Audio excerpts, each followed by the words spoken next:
fade to black. Let it end like that. Didn't come to lose, I came to win. All these mean mugs, these shoulder shrugs, came through and got no love, no word of mouth, not talked about. Life suddenly felt like Fight Club. No saving grace, no stained glass. It's a baseball bat with a ski mask. My octagon was a bloodbath, not picture perfect, no Kodak. I stormed the gates of these lifeguards, took what I wanted with a crowbar. A renegade, a diehard. I took charge with no jump start. Speak the truth and there's no debate.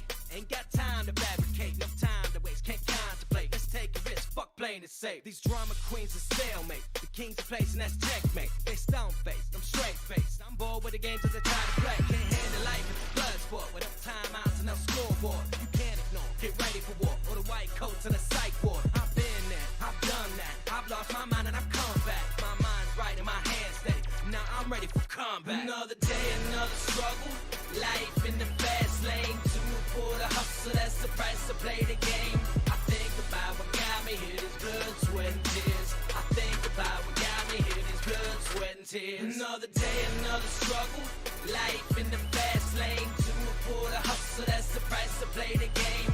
I think about what got me here, this blood, sweat, and tears. I think about what got me here, this blood, sweat, and tears.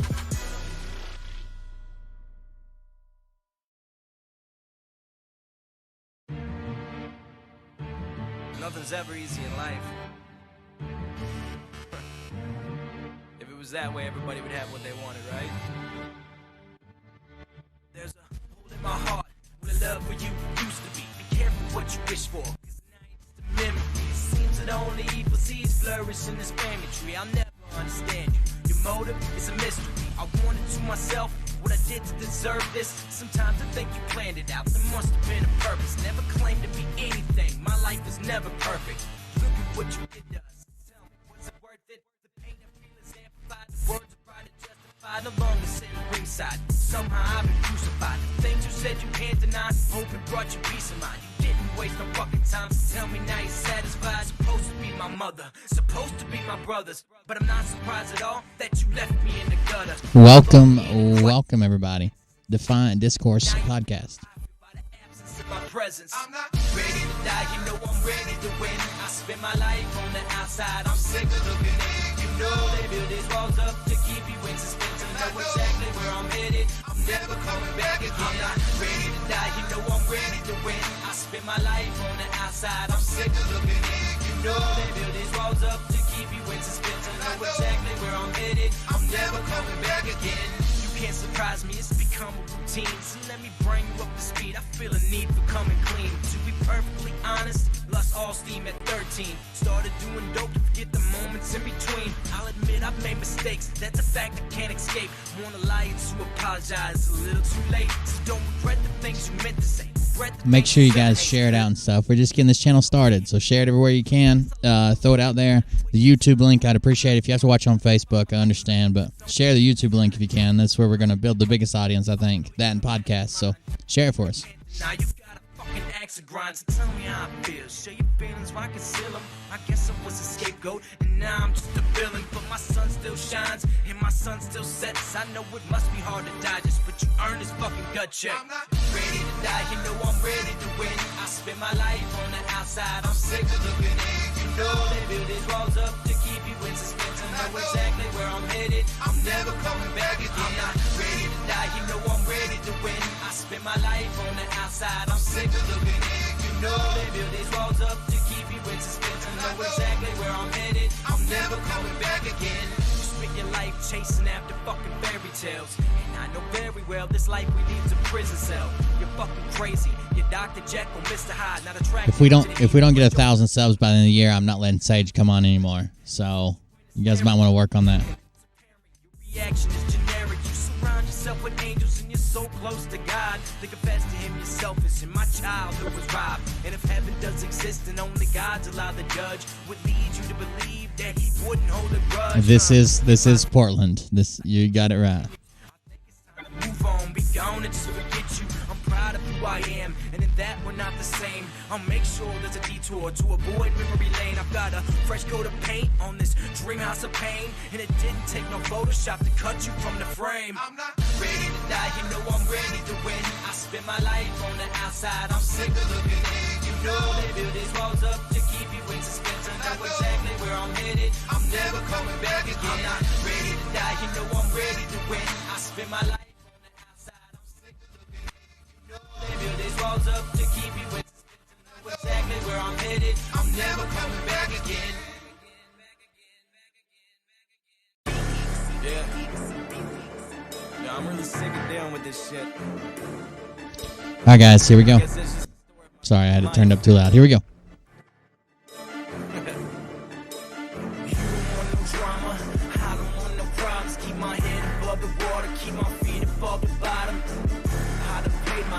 Welcome to the drama club. I done paid my dues. Welcome to the drama club. You don't want no drama.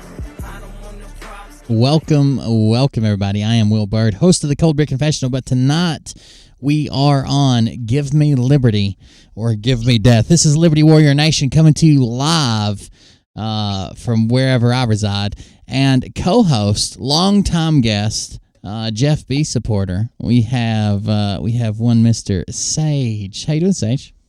That'd be Sage B, brother. Sage B from the B team. Give me liberty or give me death. That's all I got to say. Yeah. And all I got to say is anomalies. Anomalies. Lots. And anomalies. Anomalies. David Fisher, I hope your family gets to feeling better, man. I just saw where you got the C word. I hope everybody gets to feeling better. Stay hydrated. Go to the hospital if you need to. What's up, Sage? What's going on, brother? What's going on? I'm sitting in a fully lit room. What are you doing over there? I'm in the darkness. I'm hiding in disguise. Why is it too dark? Let me do this. Does it make you feel better? I mean, not for like a prison camp. No, it looks great. I'm coming from Gitmo. By the way, I'll raise your mic some. I had you a little bit low, but what is the deal with the lighting situation over there? What you got going on? Well, my computers are off. I've been sitting here for I don't know how long for you to try to figure out what's going on with your computers. So most of my lights are on my computers. Well, Sage, admit what was wrong with my computer. Was it something you sent to me, or was it my computer? It was something that you tried to fix last minute. Everything you send to me fucks up our stream. Stop sending me things. By the way, guys, if you're wondering why we don't have the right overlay for DDP, it was because Sage fucked that up too, and I forgot to rebuild it this week. I didn't even think about it until we were fixing to go on. But we've got the normal show overlay, so that should work. But this is the Defiant Discourse podcast tonight, and then don't forget tomorrow night we'll be back here again. Doing the end of Griffmas special. That's going to be a big deal. One more day, Sage. One more day, and it's party time. So here's what I need everyone to do, all right? And do it in the comments when the show's over. So what I want to do with Fall is I want you to give me some grifter words. I want to give me grifter words, and I'm going to put them on the screen for Fall, and Fall's going to tell a story, and he has to use every one of those words in the story.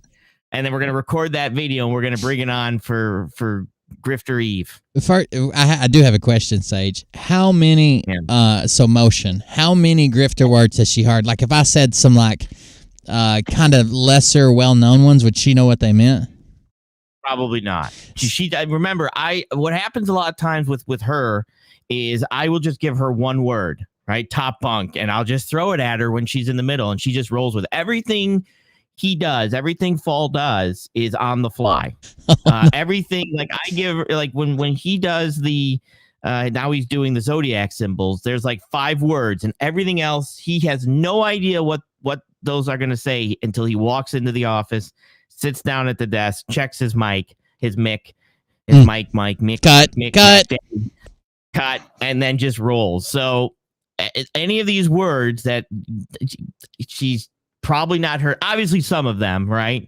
But any of these other ones she might not even know. So if we throw some grifter words in there, and I'll put them on the screen, and he'll have to tell a story and do his thing and use all the grifter words. I think that'll be pretty funny. Is Fall familiar with Flesh Weasel?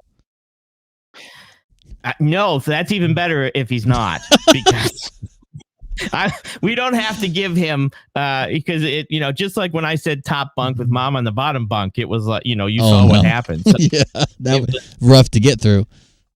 It was. So it makes it just more interesting because, he's going to look at the screen and say, what the hell is this? do it, and we're gonna go with it and see what happens. So it's an experiment. We've never tried this before, but then again, we've never tried anything with fall before. That's right. We did order his clone. We do have his clone coming for everybody. I'll get pictures of him and his clone. But we did get his clone finally. Well, Sage, little bastard. I'm going to tell you that it's an expensive little bastard, that clone. You see, the thing is, if we break it anyway, Sage, send me some links. I know what you're going to talk about to start the show, but I'm going to have to show them. I think so. Send me the links for whatever you want me to pull up. And while we're doing that, guys. So we were talking last night on the show about maybe doing like a morning drive podcast. I was talking to my fans about it, and I was thinking about having Sage on to do it and doing it together for like an hour and a half in the morning, live, but just a podcast. If it will be on YouTube, it'll just be like a picture or something. It won't be any video. But I came up with a perfect name for it. I think if at night I have the Cold Beer Confessional and Cold Beer Creations and Cold Beer Condemned and Cold Beer everything else, I think the Morning Drive podcast should be called The Hangover. What do you guys think about that in chat? Let me know. If you want to support the show while we're getting started and getting some links pulled up, if you want to support the show, you guys know how to do it. The bot will tell you how to do it. And if you don't know, you can ask one of the moderators. I'm sure they'll tell you, or I can drop it. And other than that, we'll go ahead and get started. Sage, you send me some links. Well, hang on. I've got to do my monologue. Because, I've got a monologue. So I did a video. You had a comment on your page yesterday on your video. Were you aware of the comment from Danny Boy? The pipes are calling. I saw Danny Boy's comment. Yeah, I saw that one.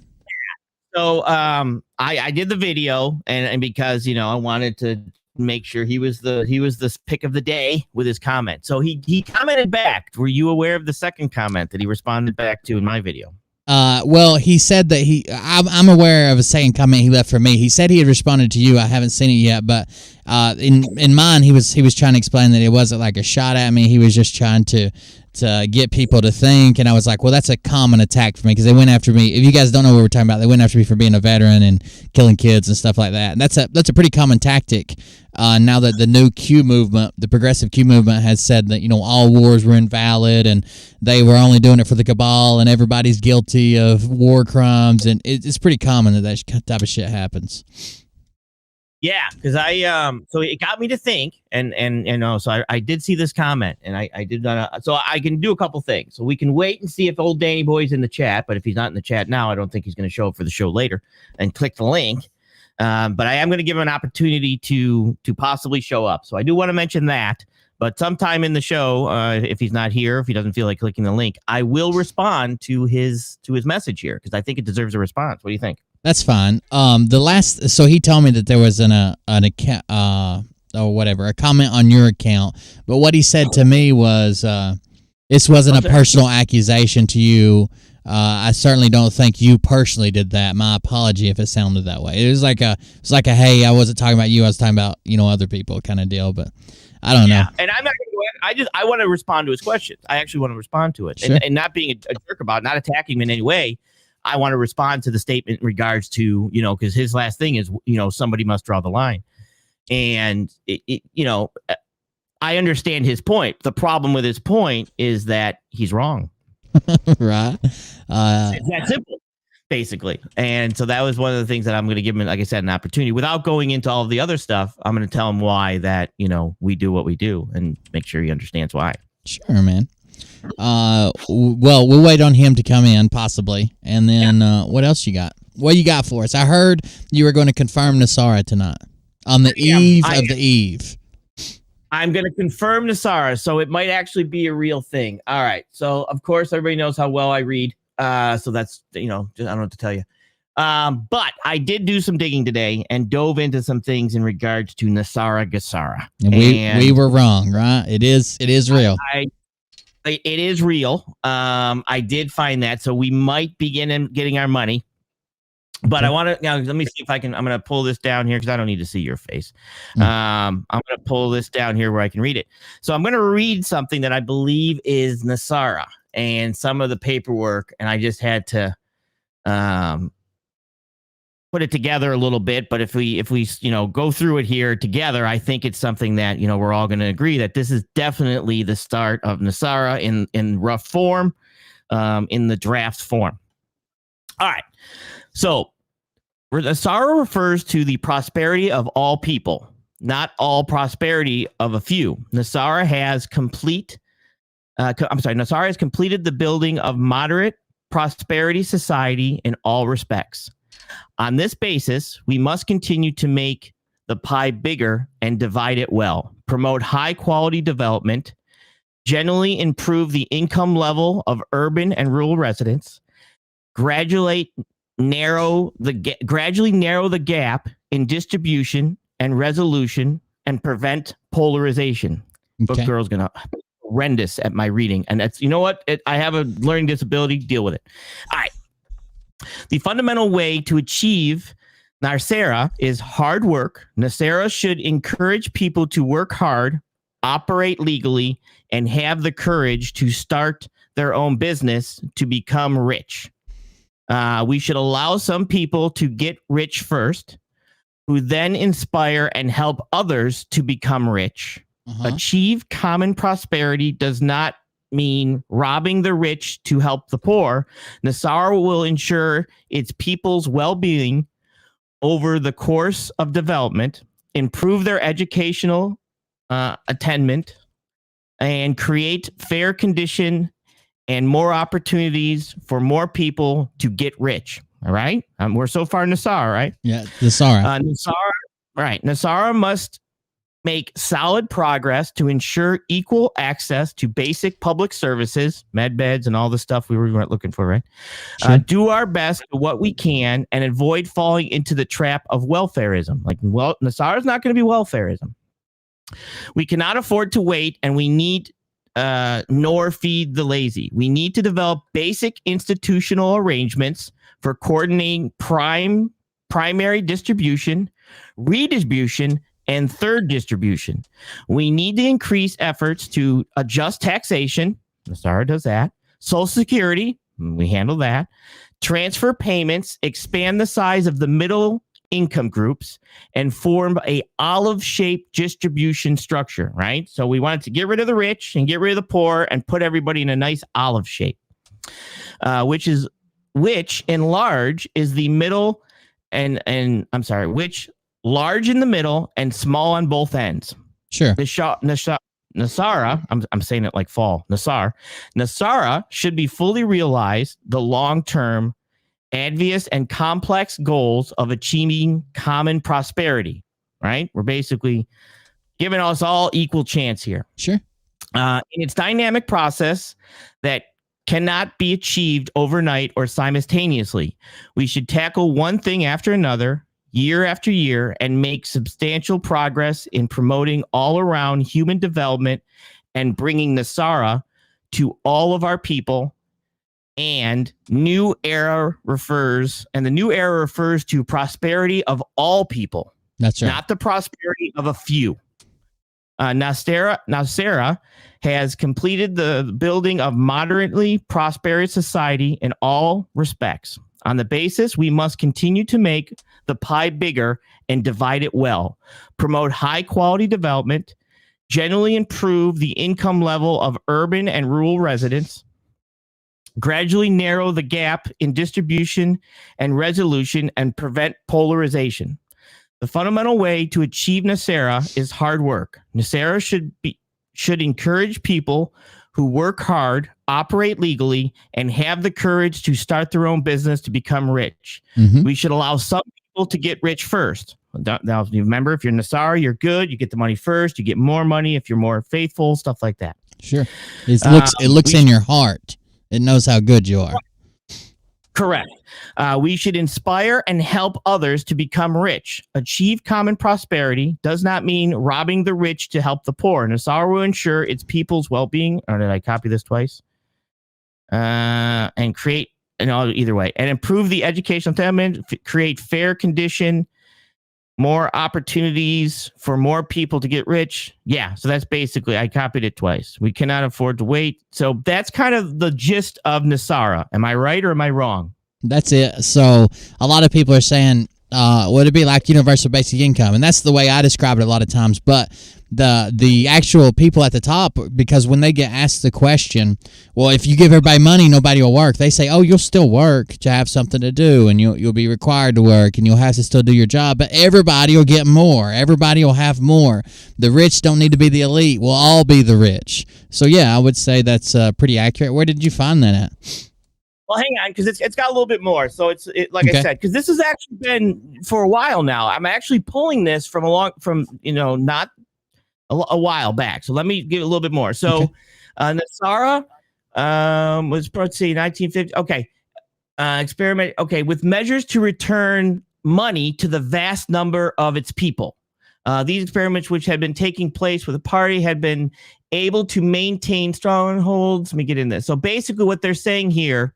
Before I show all this, because it's easier because I don't read well, is what they want to do is they want to basically, we're going to take a lot of money from the richer people, the gold and the money, give it to the people in the middle. That way we blow out the sides in the middle and we form that egg, right? Sure, an elongated circle. Now, correct. And then they also talk about things like being able to reform healthcare, food, and things like this, so that we're all basically equal. They talk about the elderly and sick too not having to work. I heard you read it earlier. The elderly and sick not having to work. People that can't work will be provided for and get by.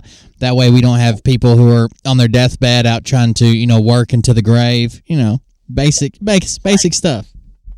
Right. And this was, like I said, so and some of the other stuff that they were talking about too was education and schooling, giving this stuff to the people and giving back, and it's been too long. It's been held by the elites. Sure. And that's just not acceptable. And everybody will receive basically money for being them.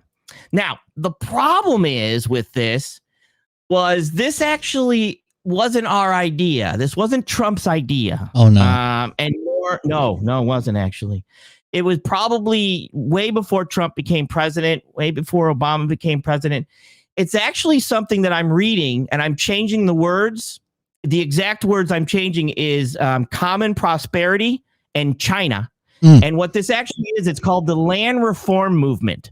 And what the Land Reform Movement was Mao's way to bring in communism. So some of the stuff the main one I want you to pull up is let's see here, would be I think the first one I sent you, which is a PDF magazine. Yeah. So this is actually happening right now in China. China is actually pushing this right now. I also have a little, let me play this real quick. You know what's weird, Sage, before you play that?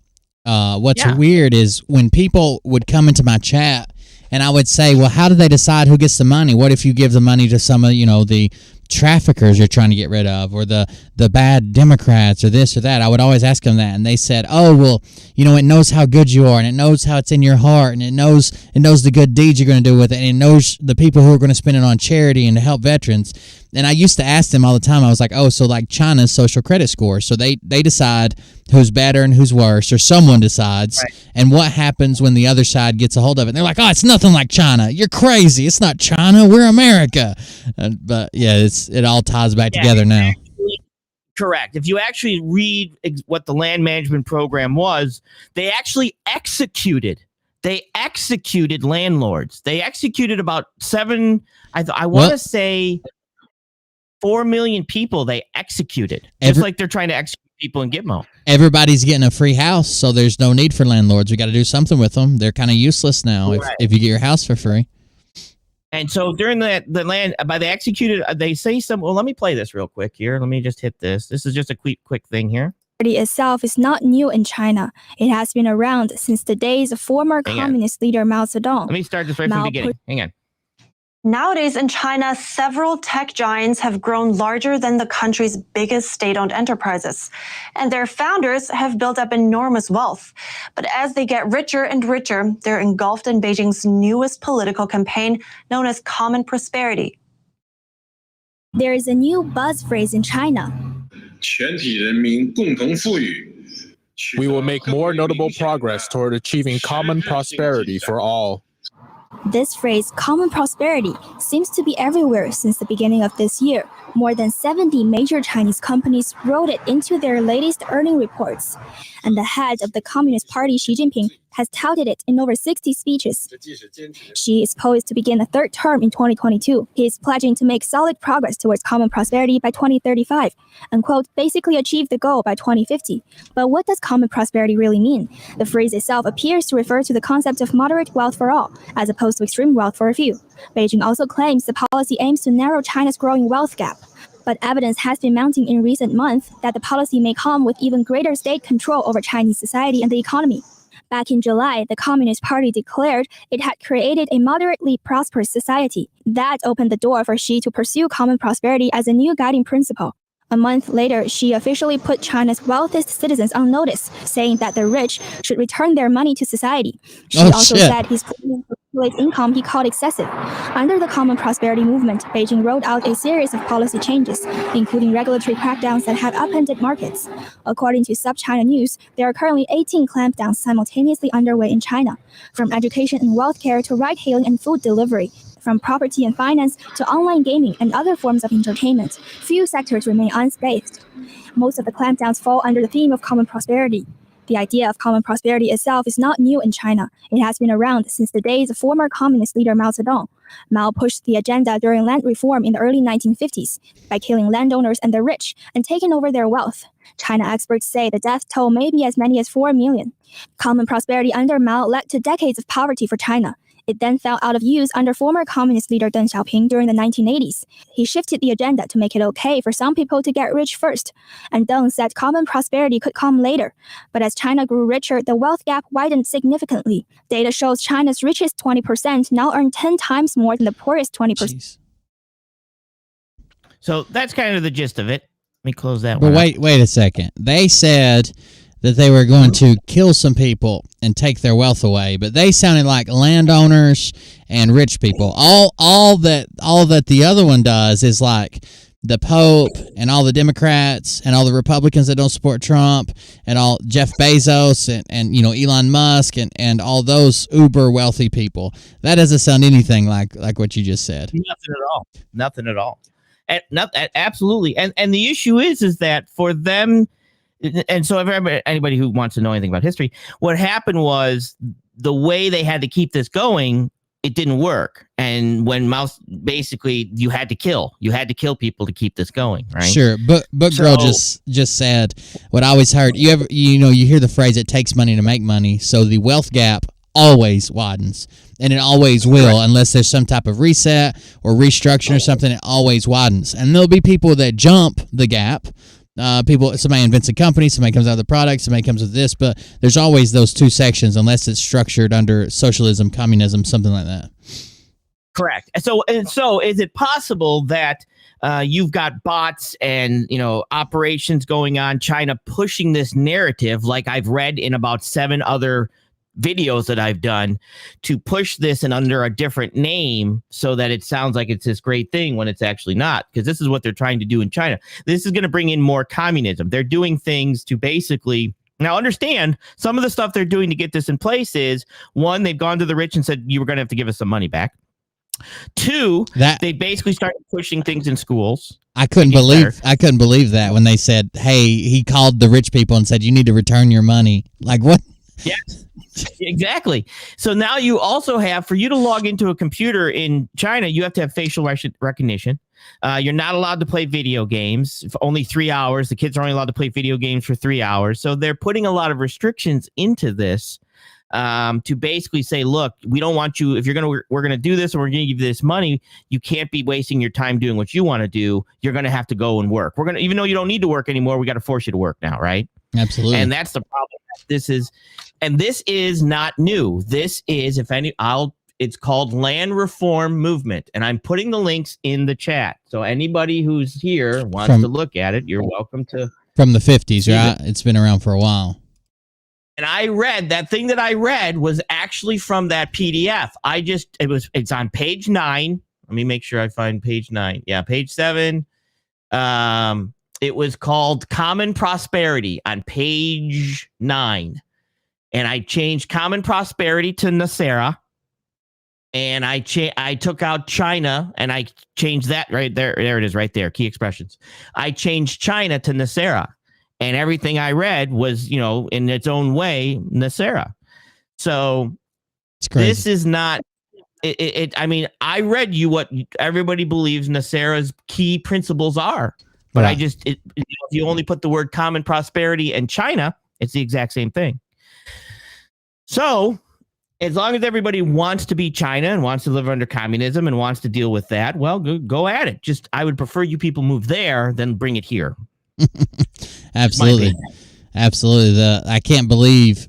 So China is known for this type of mental and tech warfare, where they use a group of people to they infiltrate a group of people and make memes and jokes or sayings or catchphrases or this or that, and then they have those people repeating it, not knowing that they're repeating, like the Belt Road Initiative or the the what is this called, the Land Reform Act, under Nasara or under this or under that or under and communism, basically a Chinese form of restriction, restructuring, and communism.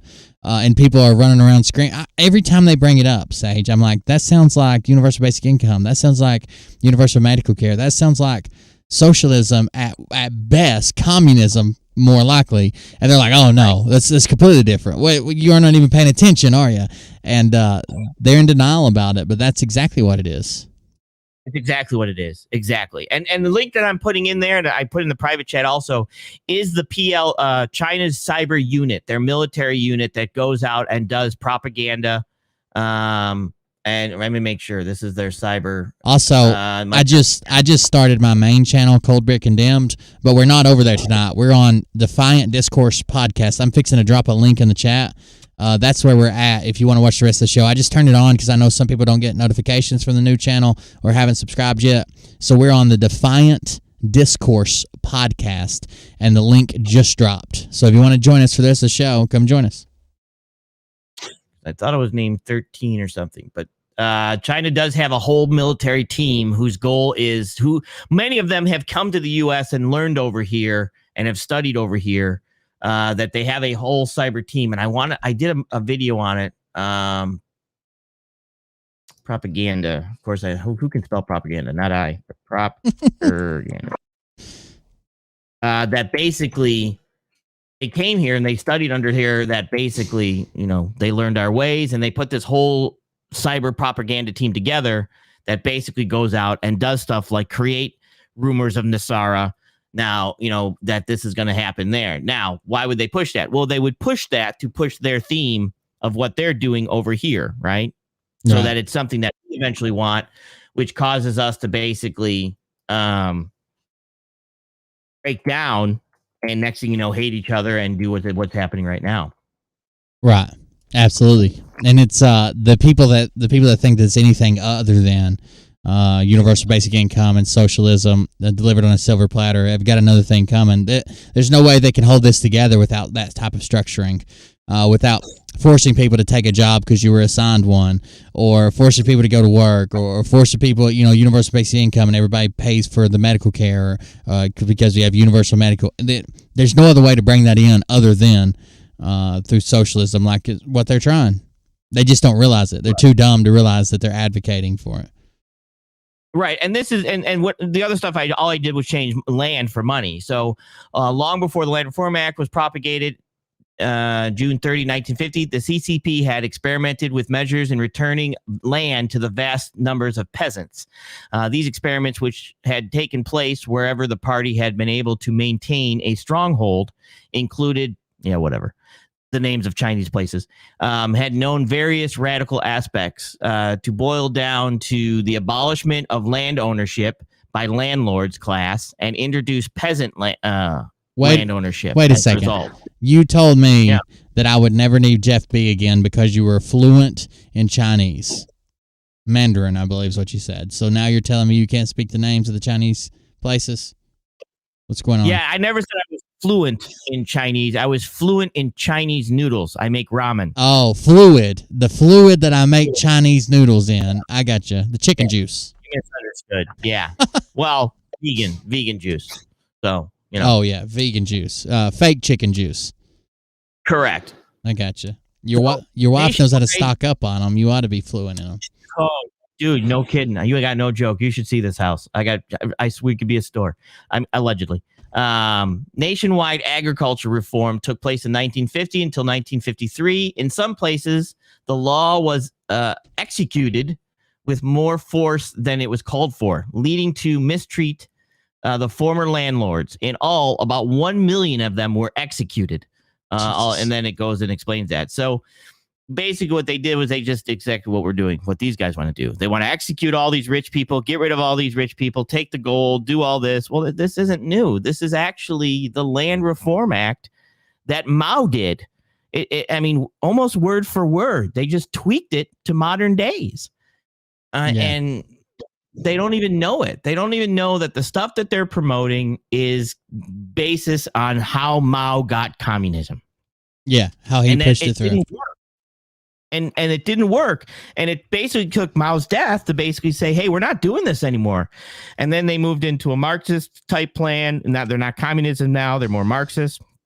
And from there, their goal is to do it again. And spread it. And like you were speaking about the other day, spread it to Cuba. So when they're at our back door and they're using Cuba to facilitate some of their movements and some of their control and even spread it into America, they need you already cheering for Nasara Gassara because they're in your backyard and they need somebody cheering for them.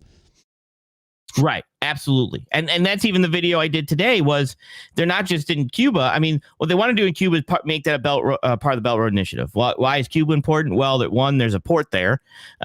Two, there's, and now we've got a bunch of military heading that way, of course, because now Monkey's reporting that there's more military planes over there and stuff like that. So I think we're panicking because they're signing up and they're going to be bringing that over. That explains the subs and the boats and everything patrolling around there too, around Cuba and off the East Coast and the Gulf and everything else for sure. Absolutely. And this is the stuff too that I even did a thing earlier that Mexico wants to be self-sufficient in regards to oil. So Mexico drills oil. They got a lot of oil. They ship it to us. We refine it. And then we ship it back to them in gasoline and diesel. Right. Well, Mexico's like, you know what? We don't want to do that anymore. We don't want to send you oil anymore. We're going to do it ourselves. So I looked into that because that was a story. By 2023, they're going to stop buying our gasoline. So I looked into that and I found out that China gave them $600 million to build their own refinery to be able to process their own gas and diesel from the oil. Sure. So you've got other countries like China that are now supporting.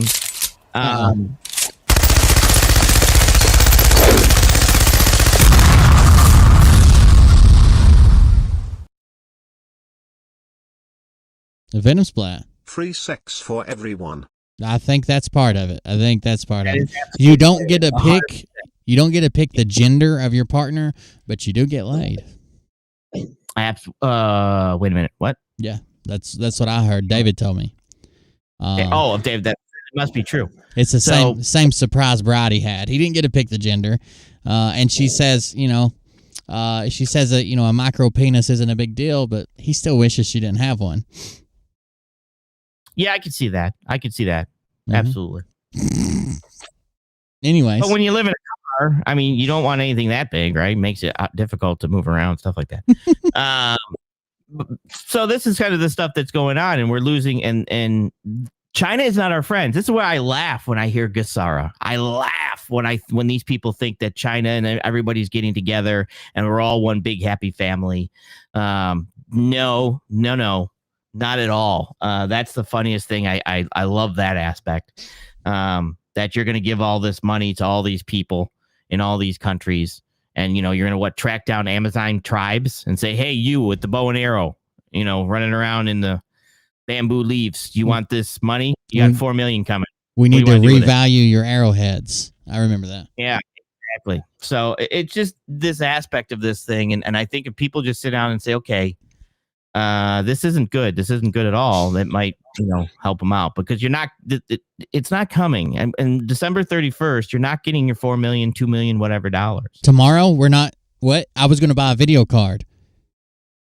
Well, we're going to have to get some additional help for that. If the people want to donate their Nasara money up front before they get it, that's different. Because, That's right. But I'm going to be honest with them. It's not coming. Tomorrow is a Nasara Fund donation party and the end of Griffmas here on DDP, and we're going to buy a video card. So that's where the donations are going tomorrow. If you want to help out with that, but I need it to be purely Nasara funds. Okay, I don't want to take out of anybody's pocket.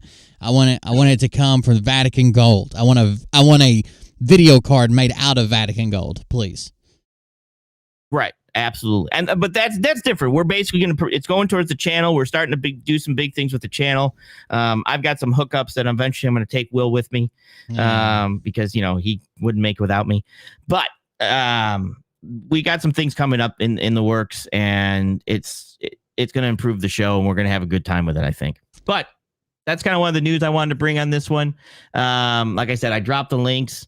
I just thought it was interesting that if I just changed the word to the Land Reform Act of 1950 and what China's trying to do right now with all of their and the funny part is for that to work, they've got to put in all this facial recognition and all these tracking and all this camera and all this social credit score. The social media, the tracking of the social media is how most people get their social credit score. Like if you make a joke and it's not, approved by the state, or if someone says something to you passive aggressive and you come back aggressive, like, look here, bitch, then you got a mark on that, and back and forth. Somebody in chat said, especially since the threat of the Olympics, blah, blah, blah, I'm more worried about China. China, definitely people should be worried about. Not to where you're like laying up at night and worried, but if you're talking about who our enemies are, clearly China, and they're moving into Cuba.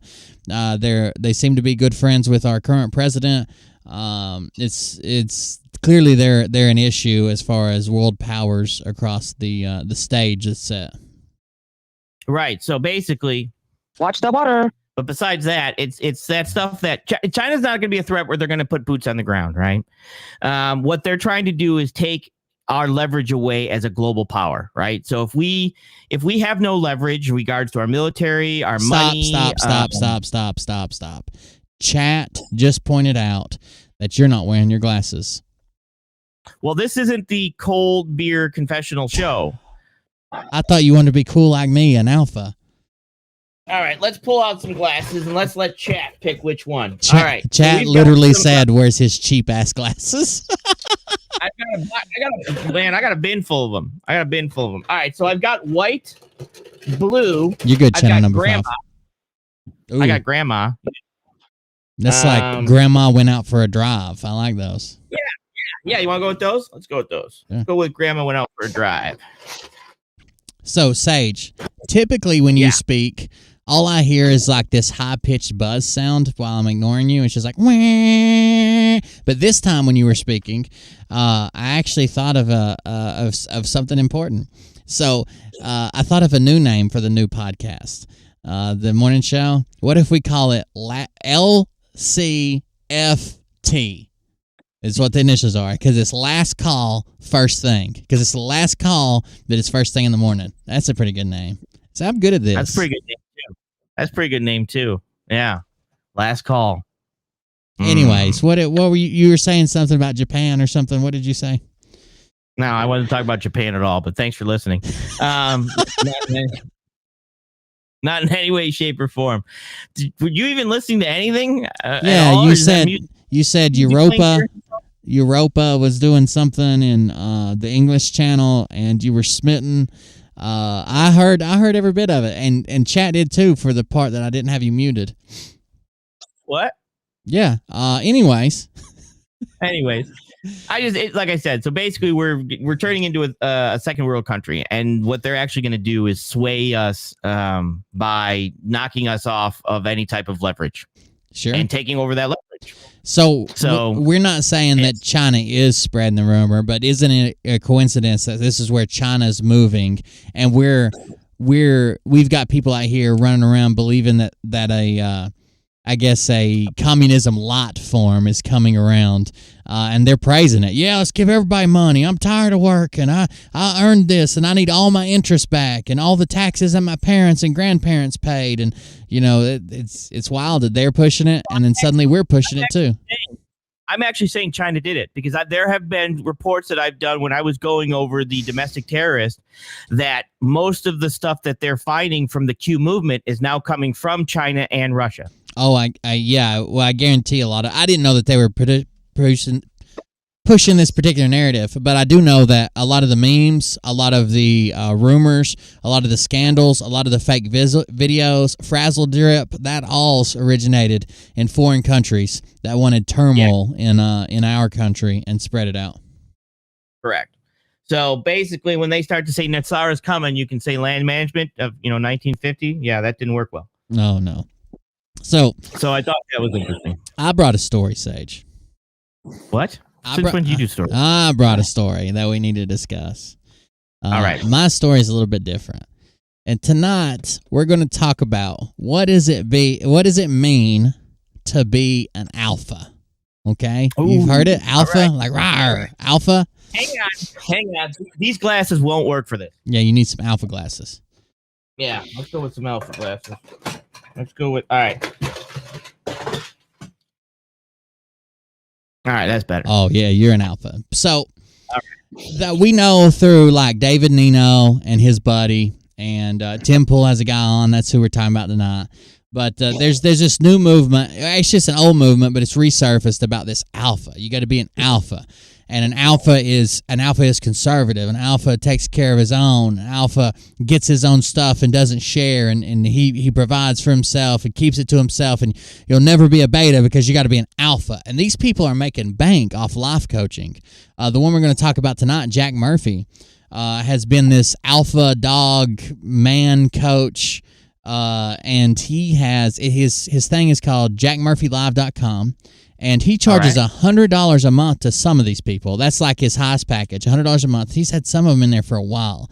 He's a temple guest. He's one of these special kind of grifters or people or whatever that is, a lot of them are, I was a Democrat turned deplorable, or I was blue and flipped red. I didn't leave the Democrats, they left me kind of deal. You hear that a lot.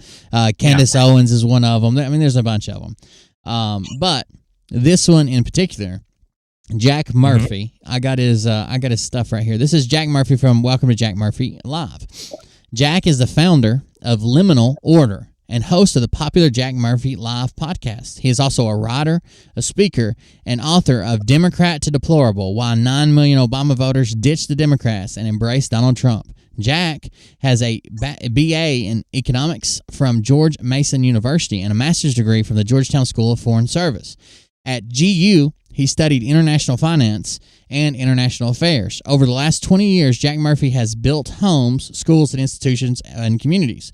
His early career was in international finance, where he worked for a high-yield hedge fund focused on emerging markets around the world. After that, Jack developed real estate in the Washington, D.C. area, building single-family, multifamily, and mixed-use commercial properties.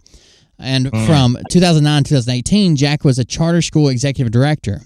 By the way, he gives off this air about himself that he's always been like this, special forces recon. He doesn't claim. I'm not claiming stolen valor, but he's always like all about the tactical stuff and how to do this, how to fight, and how to defend. When he was really like a research developer and ran a charter school, that's a whole different issue. But he helped turn the city's lowest performing schools and helped solve some of the most intractable education problems. However, in 2018, Jack Murphy was doxxed by Antifa, swatted and fired by his employer in clear violation of his First Amendment rights. Read the whole story here. So he made a pro-Trump, anti-Antifa post. He got doxxed and blah, blah, blah. Jack uses the diverse background to shed light on his creative work today. His early writings focused on relationship dynamics and general self-improvement, but his analysis led him to realize that which disrupts the bedroom also disrupts the nation. The same forces which destabilize traditional male-female relationships,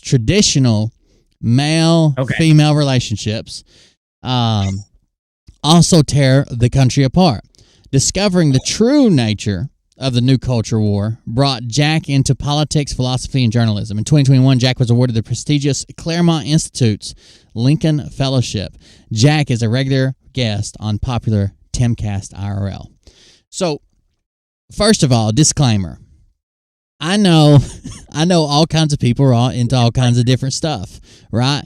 Especially when you talk about like acts in the bedroom. I don't care what you're into. All kinds of people are into weird stuff. Sometimes Mariah flips me over and plays me like a trombone. It just happens, right? People are into weird things. But I am 100% against pretending to be one thing and actually being something else. And a lot of these people pretend to be one thing because they know that that's where the money is, that's where the people are, that's where the opportunity is. I can get in here and convince them that I'm this, and they'll believe me, and I can do this and this and this. It's very, very strange how these people turn on a dime. Well, Jack Murphy, Alpha, and one of his biggest things he preaches was that the bedroom is the same as politics, and we need male-female traditional relationships. He doesn't come out and like gay bash, but he does believe that it needs to be one man and one woman, and we need to do this, we need to do that. You need to stay with her, and you need to get that woman as an alpha. You know what I'm saying? That's his view. But it turns out that maybe he doesn't exactly have that life he lived. So this all popped off.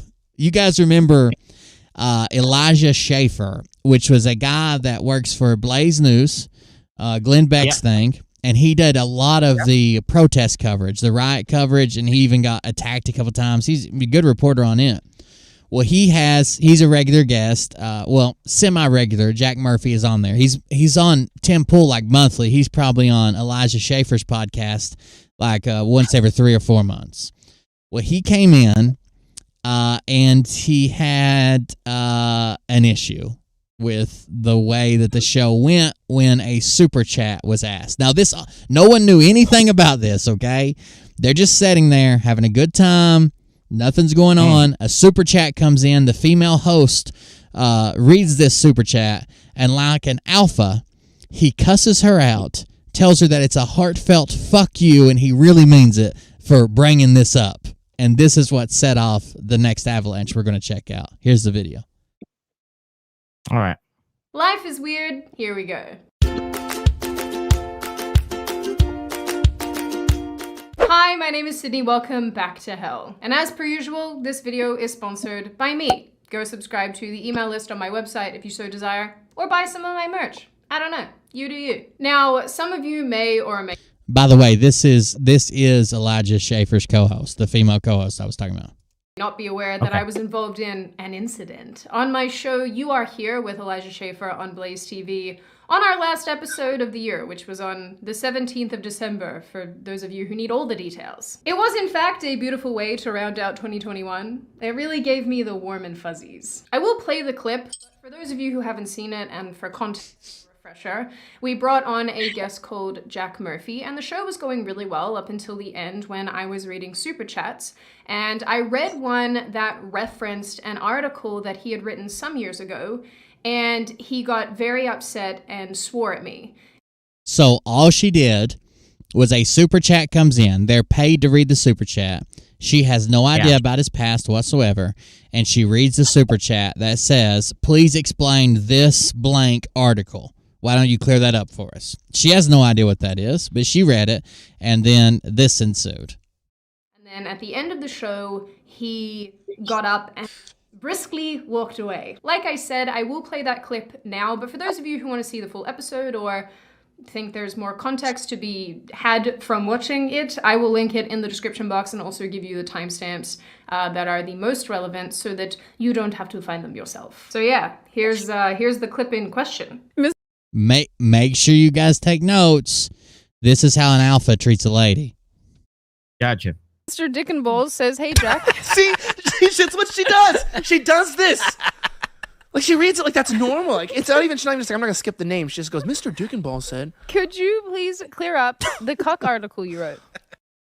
Could you please clear up the cuck article you wrote? And not like cuck as in name calling or this or that, like as in actual cuckoldry, like the sexual kink of being a cuckold.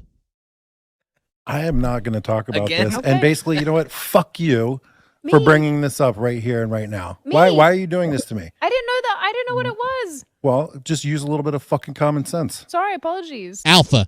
Fuck you. Elizabeth Heartfelt. Harrison says, gonna miss the show, but have a good break. IHTAC. So she's clearly taken aback. She said, I didn't know. I'm sorry. Then she just starts reading a different one. How do you respond to a grown ass man saying heartfelt fuck you? Yeah. Okay. What it looked like happened is she thought it was a joke, and she thought it was something that he obviously knew about, and he was going to respond like, oh, okay, let me explain this. And that didn't happen. So she thought that was coming in as a joke, and there was a big joke behind it, and it was something that was going to obviously, promote or be not, a good light for him or a joke for him. Sure. She's obviously, a setup situation, and it didn't go the way she thought it would in any way. Well, I mean, even if it's true, I have no problem. Like, we might have a call-in someday, and someone calls in and says, hey, man, I heard you went to jail in this year. Yeah? I'm not mad at you because of my past. Like, he responds to this in such a way, you can tell it clearly bothers him that he was caught off guard. He thought no one would ever find it, no one would ever bring it up, especially not this person who has no idea. It's not like they set this up or the super chats from her, or it's like a question they just bombed him with. It came in paid from somebody named Mr. Dickenballs, and he come in and says, hey, tell us about that cuck article you wrote. Could you clear that up? And he flips out. He even goes above and beyond. We're going to see a clip in a second. When he goes to Tim Pool, he accuses them of only reading Nazi super chats. Well, it gets better. Wow. What's that?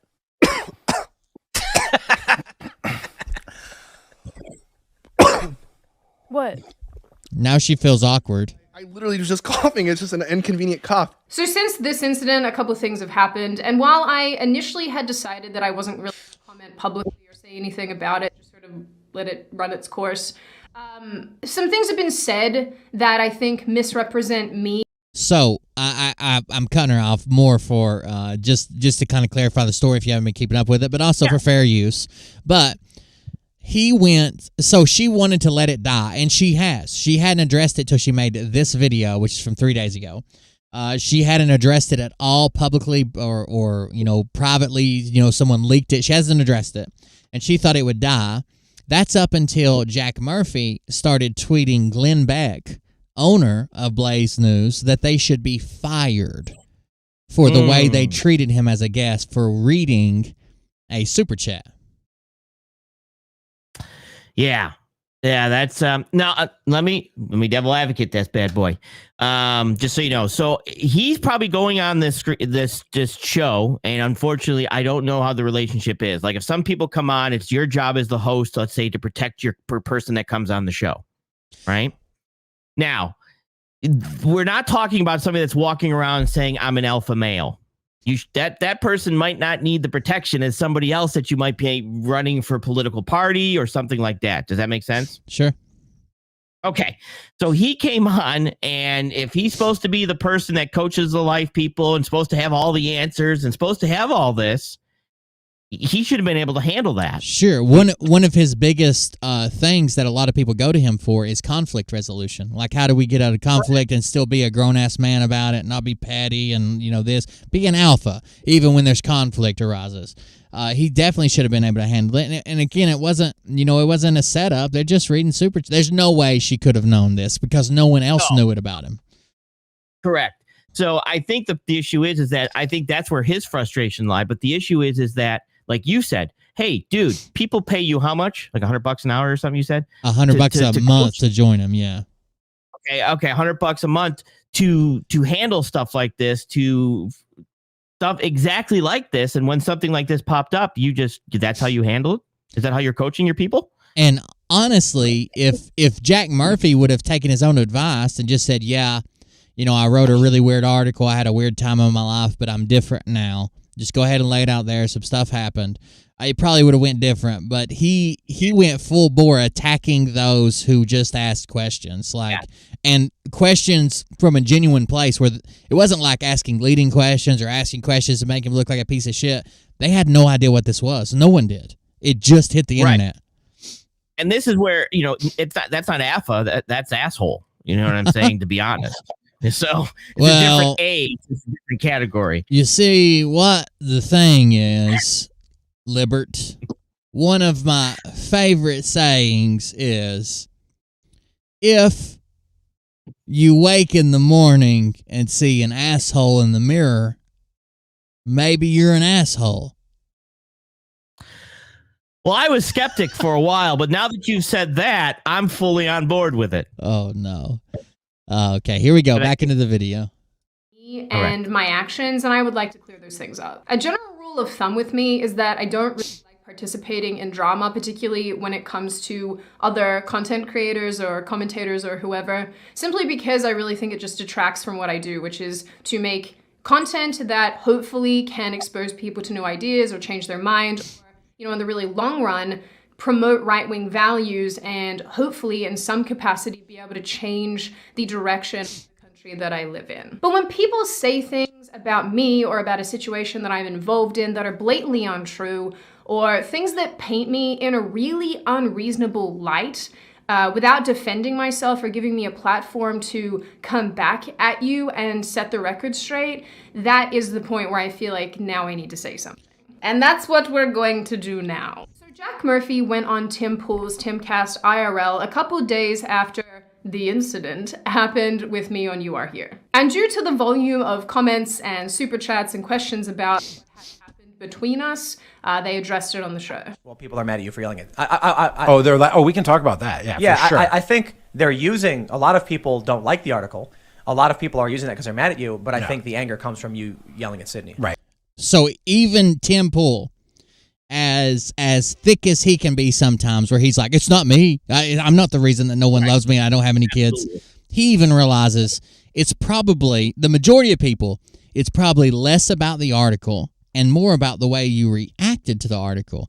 It's the same thing when like you're ribbing people or joking with people. If I can tell something bothers you, not to a point to where like you're, pulling your hair out or ready to, end it all. But if I can tell something got under your skin a little bit, I'm going to dig around and see what else is under there. You know what I mean? Like, does this always get under your skin? Is it just a bad day? That's the way most men act, at least.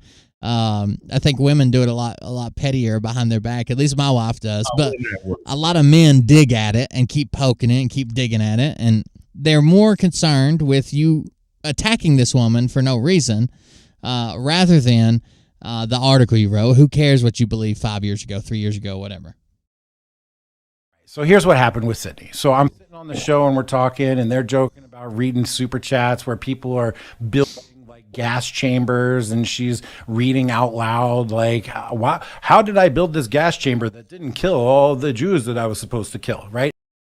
So, what are you talking about? So what is he talking about? One of her little gigs is like people send super chats. They're like over the top, and she still reads them. But to focus on that one and act like it was just a bunch of like neo-Nazi Holocaust denier super chat after super chat after super chat after super chat, it's just not true. There was a vast array of super chats. He's trying to set the scene right now that they're Nazi sympathizers or Holocaust deniers, and I'm the good guy, which is pretty extreme. But she is known to read crazy stuff. Let's hold off for a sec because Hawkeye needs an explanation of a cuck. So why don't you give him your best explanation of a cuck?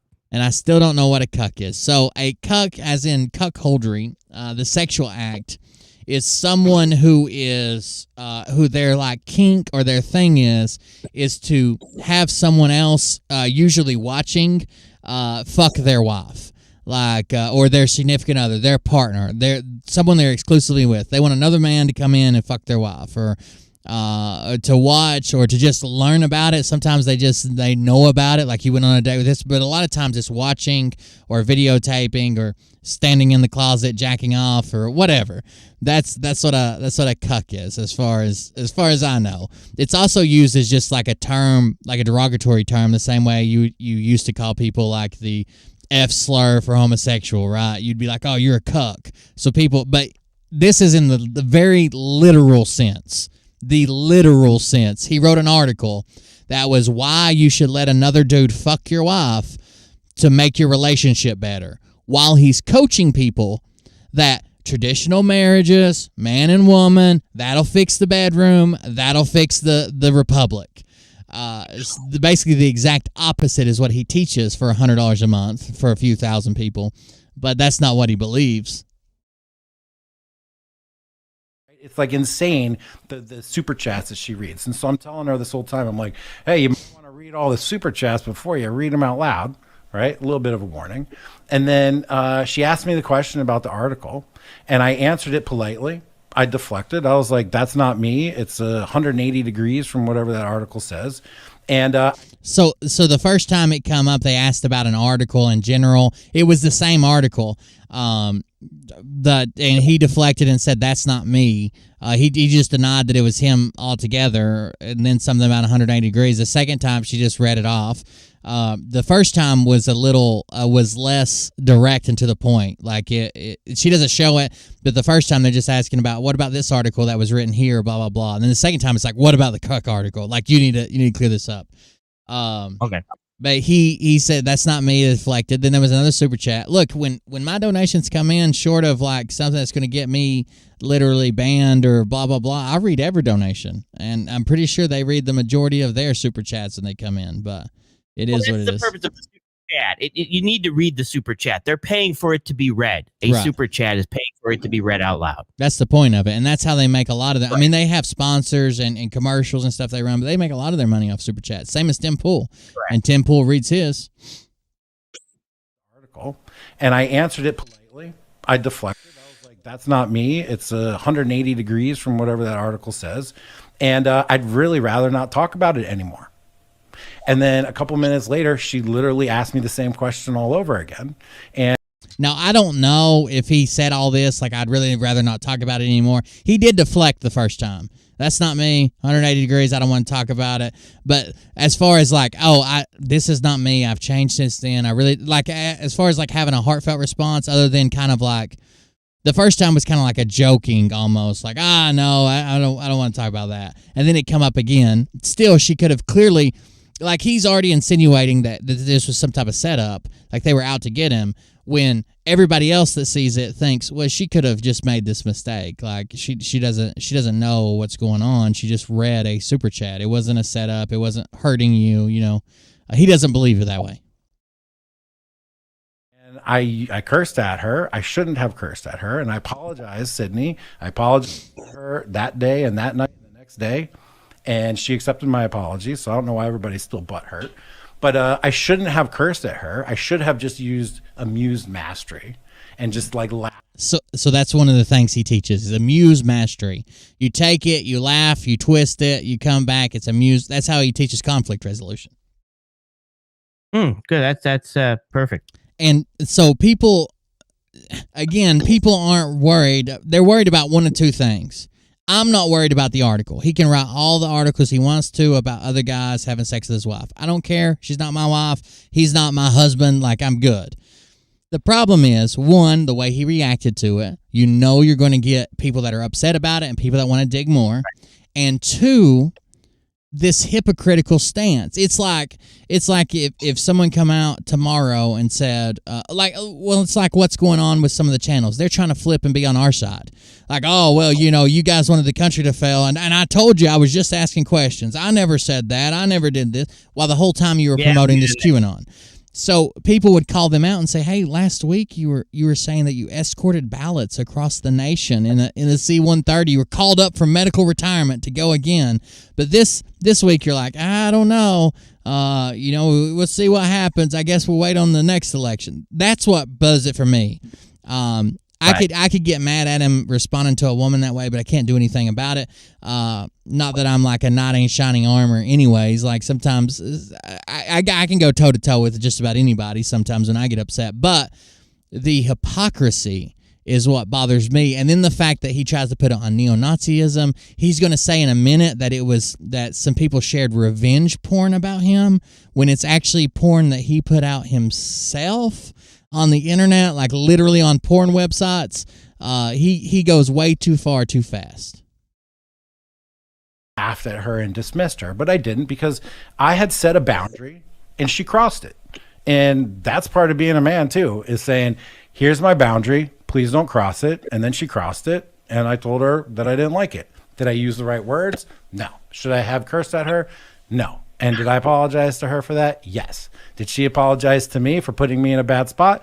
Yes. Did Elijah? Yes. Did Elijah and I go out for dinner and drinks afterwards? Yes. Has Sydney and I talked afterwards? Yes. So I don't understand why everybody's so white knighting, simping for her. She can stand up for herself. It's resolved. And more derogatory terms, white knighting and simping. And if this would have been his only response, I would have never even covered this. Like, the guy flipped out a little bit. He apologized, said, all made up, kiss, blah, blah, blah. But he doesn't stop here. No, by any means. He goes above and beyond. But the white knighting, the simping, everybody's taking up for her because she's got a vagina and a set of tits, kind of deal. When in reality, I think he overstepped. It wasn't her issue. No, I agree.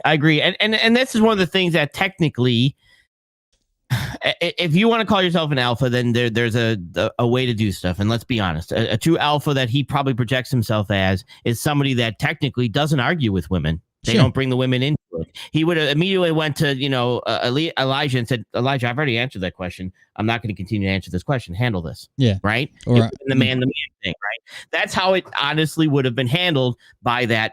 He wouldn't have. I don't know, RH. You're dealing with the whole situation. You're not going to have the I's dotted, the T's crossed, and they're not going to put it on your front plate and say, this is all that's going down. When it happens, it'll hit you in the face and you will see it. At least about 3 6-pack says, are Dougie and the goalpost in the same place? If the goalpost is in room 708 at the local hospital on a ventilator, then yes. Thank you for the donation. I appreciate it.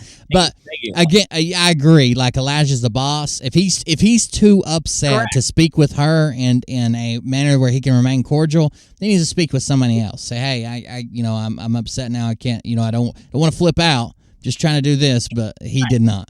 That's exactly how a true alpha would handle whatever he's coaching is wrong. He wouldn't have, in any way. He wouldn't even have taught. If it would have been the second time that a female, let's go in his words, a female would have said that to him, he should have, as a true alpha, he would have basically said, Elijah, handle this. Mm-hmm. I've already explained this. Handle this. I'm now talking to you. You know what I mean? But he didn't. He didn't. He blew up, and this is where it's like, if you're gonna call yourself an alpha, you're not an alpha. Yeah, once you say I'm the alpha podcast, this is what being an alpha is, you've basically given up all rights to be an alpha. It's the unwritten rule. Yeah. Let's roll. In my mind, it's done. And to me, this is such a nothing burger in my life.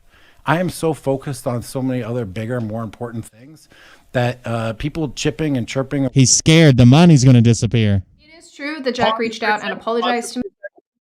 Two things. Alphas don't use the term nothing burger, or just so you know. Go ahead. Yeah, I think legitimately he's scared the money's going to disappear. He's been coaching people: traditional marriage, fix your relationship, traditional conservative goals. Don't be a cuck. Don't be a piece of shit. Don't be a basement dweller. All the stuff he's called Antifa and these people. And now he's afraid he's exposed. He's lost a piece of his armor, and somebody's going to come up and use that against him. And chirping away at me at this are just so annoying. It is true that Jack reached out and apologized to me. It's also true that he and Elijah caught up for drinks so that Elijah could better explain what had happened and potentially resolve the situation. Again, I think it's important to note, and I want to stress this, that Jack thought that I was acting out of maliciousness, which again, I don't want to put words in his mouth because I don't know what was said. This is just what was told to me. He thought that I was doing it deliberately, that I was trying to dredge things up and potentially embarrass him, when that's obviously not the case. And I just don't operate like that. That's not what I do. I also want to highlight. And so somebody said it pretty good in the chat. An alpha would lead, and then people would recognize, hey, this guy's an alpha. You wouldn't have to tell anybody, nor that you would. It would just be, oh, this guy's someone we need to follow. It's like I tell you guys, if you ever get caught up in like an active shooter or some type of an emergency, an earthquake, a natural disaster or something, look for the people who are still calm, because they've seen this shit before. Not the people who are frozen, but the people who are like, all right, guys, we need to get together. We need to put that. Not the guy yelling, over here, I'm going to do this. I'm the alpha. Look for somebody calm who feels like they know what they're doing. There you go. That's the alpha without saying anything about it. That at no point, not during the show, not before the show, not at any point in the entire time that I have known Jack, has it been told to me that A, this topic existed and this article in question existed, and B, that it was something that was off limits that we couldn't talk? Nobody knew. Not stipulated. That was not brought up to any of us, not to me, not to Elijah, not to Brandon. This was not something that any of us knew about. So when these questions started cropping up, this was all new information to me. Jack said on Tim Pool that he made it very clear that he didn't want to talk about the article in question, and that he made that expressly clear to us, and we brought it up anyway. Here's the clip of him saying that. A lot of the super chats we got about, you know, the Sydney and Elijah thing are people genuinely being like, I don't understand what that was. What happened? with Sydney.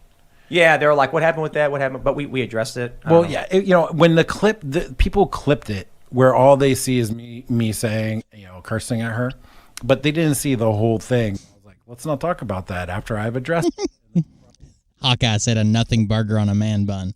Brought it up again. However, this was not said to us at any point during the You Are Here episode. Here is a clip of that for you. Because you guys are the advertisers. That's why we try to get through all of these and read all your All right, comments. I got a few Even more. if you're trapping me. No, I want to read this one first.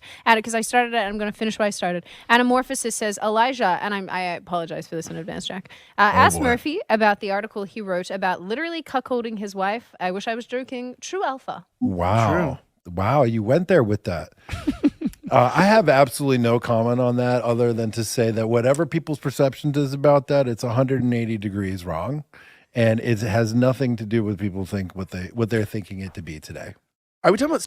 So that's his whole disclaimer. That's not, you can never speak about it again. You can never, Correct. So at this point, okay, you went there. I'll answer it. He answered it. Mm-hmm. He went into it.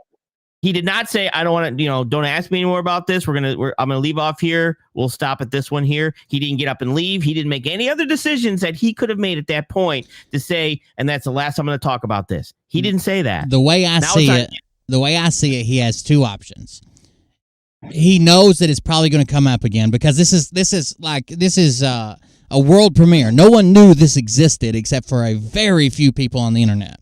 And they're obviously in this chat. So it's going to come up again. He could have said, I don't talk about that. We're not going to talk about that, or I'm not going to be part of this podcast.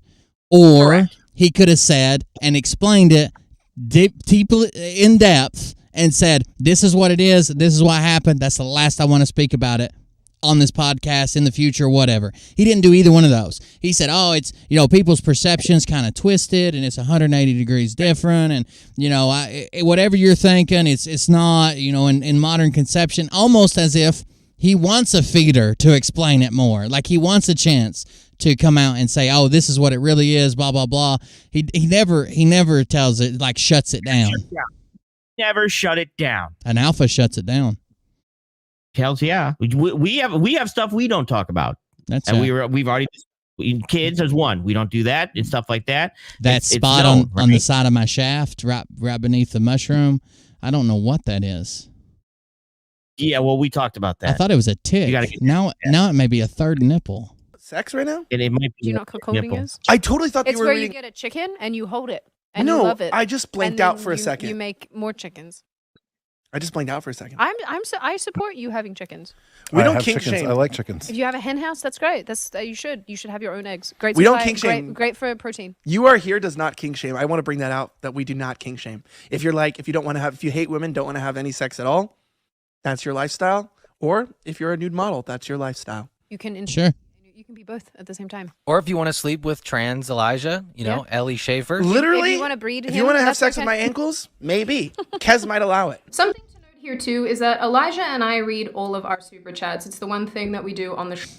I think it makes a lot of our viewers really happy. I really get a laugh out of reading them, and we read all of them, even if they're mean, even if they're funny, even if they're... And that's not a special for Alpha, Jack. They always read all of them. That is their thing. No matter how out there, over the top, they read them all, always. Right. So at any point, he could have said, okay, at the end of the show, correct? He could have said, I'm not sticking around for the super chats. Sure. I'm leaving. He didn't have to if he didn't want to be a part of possible comments and statements like that, that should have been something that he made that decision to do.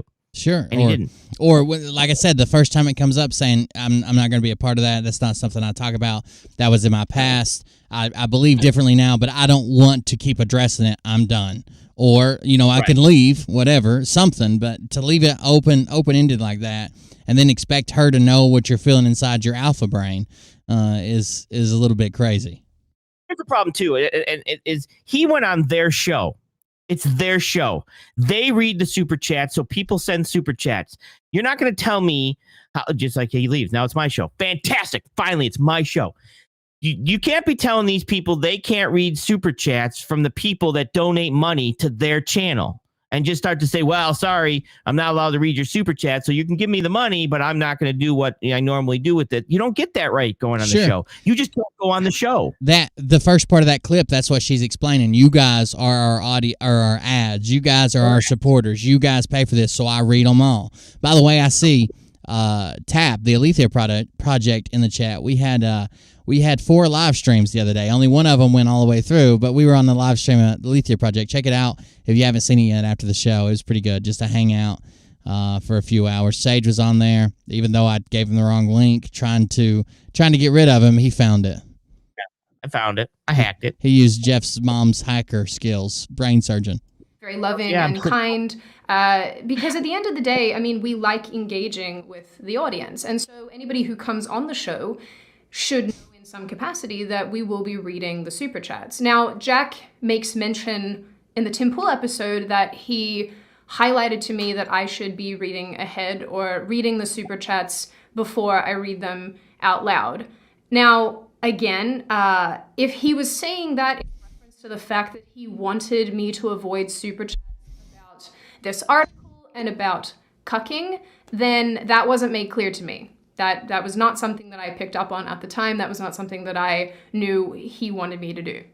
I'm not a mind reader. That's what we're covering, White Tiger.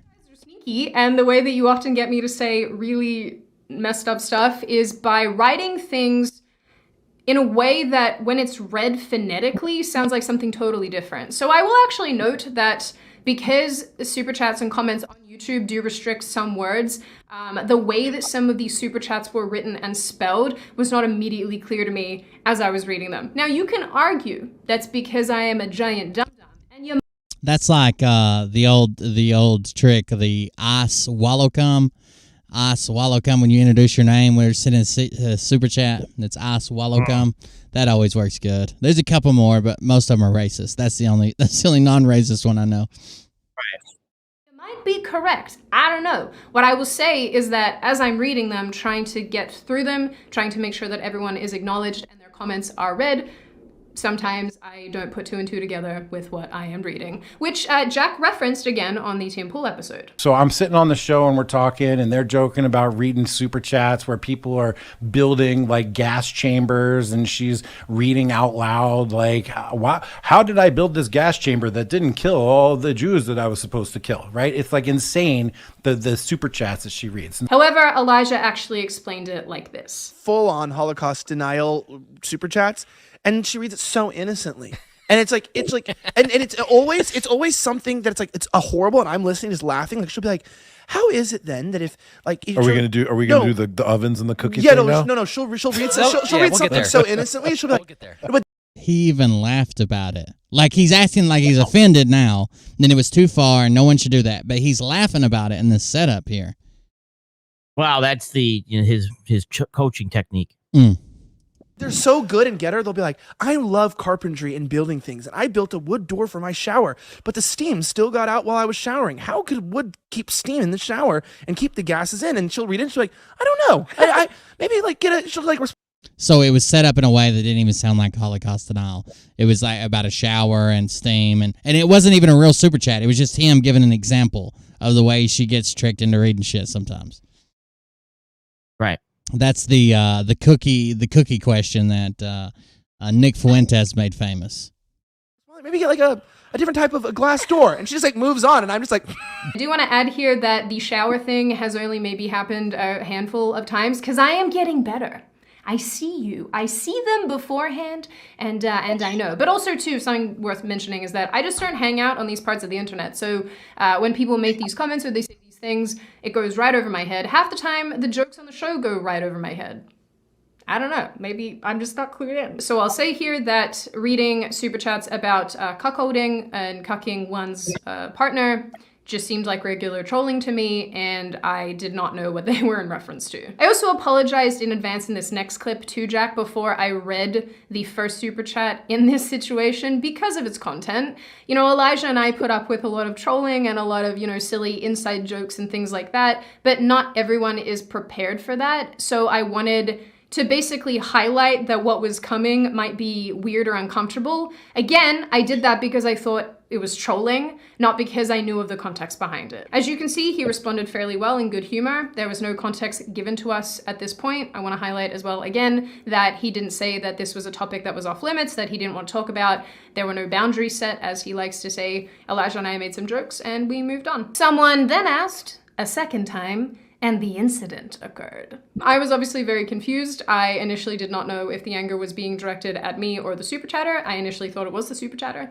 And then I realized the anger was being directed at me, the swearing was being directed at me, and I was just sort of like, what? I've seen a couple people say that they wish that I had been more assertive in the moment, but like, guys, at the time, I was really shocked because I had not expected that. I didn't know what was going on. I was very confused, and then when I cottoned on to what was happening, my initial thought was, okay, don't understand this, not entirely sure what's happening here. Best to finish the show and then deal with this privately. When the show ended, Jack got up. I made an attempt to apologize or to at least ask what had happened and what had made him react that way. Alpha. To go fuck myself, or he either said go fuck yourself or he said fuck you again. I can't remember which. And Alpha.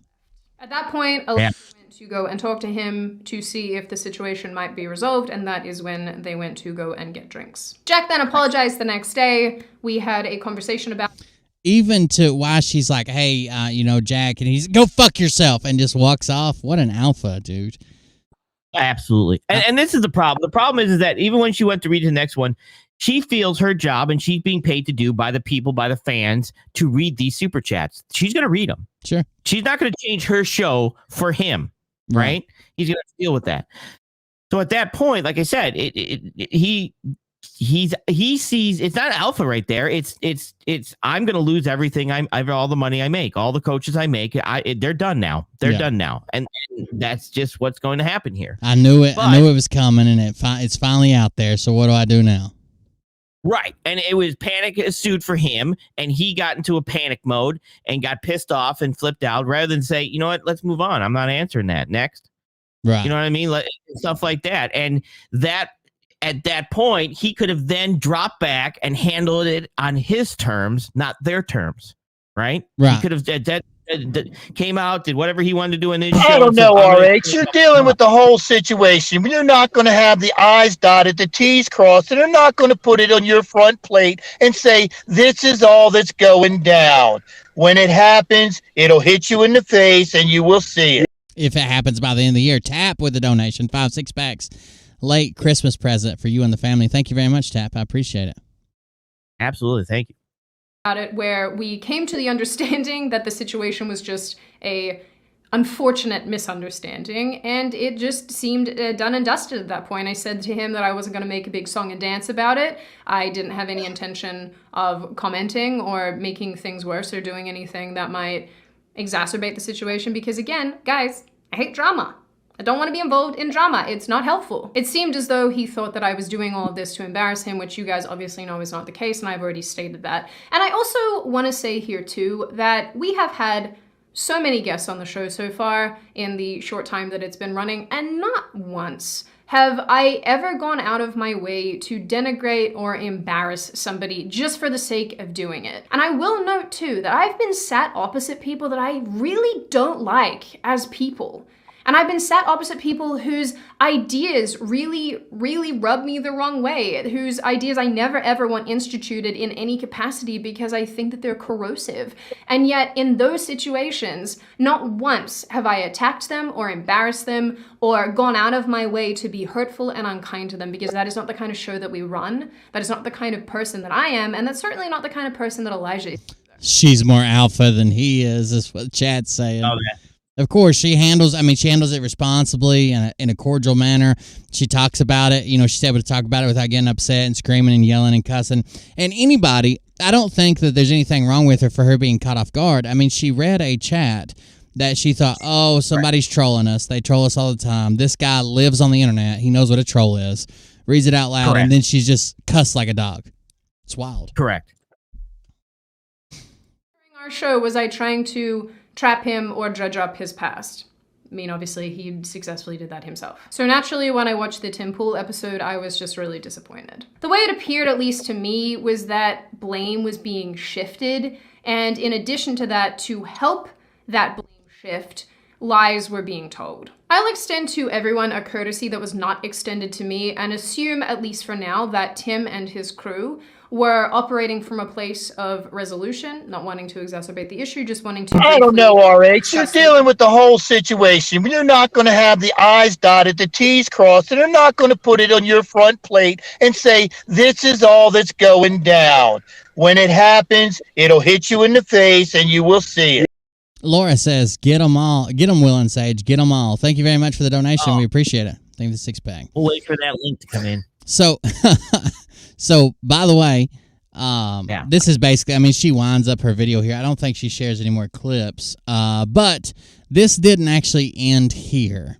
So, Of course it didn't. Past that, it moved over to Twitter. And because she was so upset with what had happened, or because he was so upset with what had happened, he was still fuming over it, blah, blah, blah. And some people, of course, decided, okay, it's time to dig this up. And why is he so upset? Again, if you show there's a scar, somebody wants to see if there's a scab, right? So some of the people were like, the quartering was, he said he was upset with the way he addressed it, blah, blah, blah, and that he wanted to cover it. And a lot of people found that it wasn't just the article he wrote. He was actually involved with his wife in doing live streams of porn to live viewers for donations where they did different sexual favors. He had a video streak. Again, I'm not kink shaming, but he's denying these kinks and saying these aren't good for you if you're going to be a good conservative patriot. But he also is into anal stimulation, cuckolding, and apparently a long list and database of gay pornography.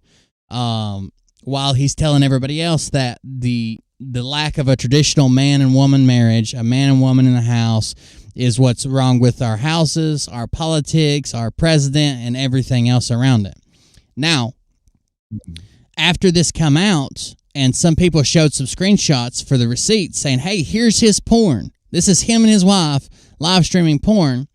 He decides to tweet at Glenn Beck and try to get Elijah and his assistant fired, his co-host fired, and also attacks Jeremy at the quartering and calls it revenge porn. Now, yeah, that's how that works. Revenge porn is if I steal it from your iTunes, or it's a video I made and you didn't, you said I could never release it, or I took it without your knowledge, or I stole it, or I'm just doing it for revenge. Sharing Pornhub is not revenge porn. It's just sharing Pornhub. Right. He pursued this long enough until just tonight, right before we went live, he actually got the quartering banned on Twitter. Here's this video. This is Jeremy at the quartering. Sorry, I have the premium thing, but I'm signing the wrong account. From the quartering, and I have been banned. That's right. Apparently, Mr. JM's War Room is working overtime, getting YouTube videos struck down, getting people's Twitter accounts suspended. And even though I extended an olive branch personally to Jack in private conversations, he decided to go forward and continue with his crusade against me for speaking truth. This weird lull suit that he thinks he's going to bring is doomed to fail, doomed to cost him tens, if not, $100,000 plus in legal fees, in which he will have to share all of his personal information. He's going to have to share all of his private chats in his liminal order. It's going to be a disaster. I said I was going to be done with this and leave it all alone, but apparently he's still working behind the scenes to, using his words, destroy me. Apparently, so there are receipts saying I'm going to destroy him. He's literally setting it up to his followers as, I need help. We need to destroy this guy. I need all the dirt on him. I need mass reporting. I need him to go down. I need him struck down because he shared revenge porn of my wife. He doesn't even include himself. He's saying this is revenge porn of my wife that he shared on Pornhub, that he streamed live for people to view on the internet. So basically, they're on a mission to go and mass ban people on YouTube. I think I've heard this story before. Not on YouTube. Okay. That's where they're training at. Training. Got it. Again, I don't hold anything against anyone in the liminal order. I'm sure they're in a weird spot. They're welcome here on the Quartering. I appreciate you. But if you're big fans, he seems to be such a huge big fan of warfare. How about mech warfare? Check out this video sponsor. Huge shout out to this video. Oh no. You can use 100. There's to out, and you can use my. Jesus, it's a long ad. Now, I said in my video yesterday that I was fine to leave this all alone, only to wake up today to a indefinite Twitter suspension. This woke up and it said, we've temporarily limited your account features.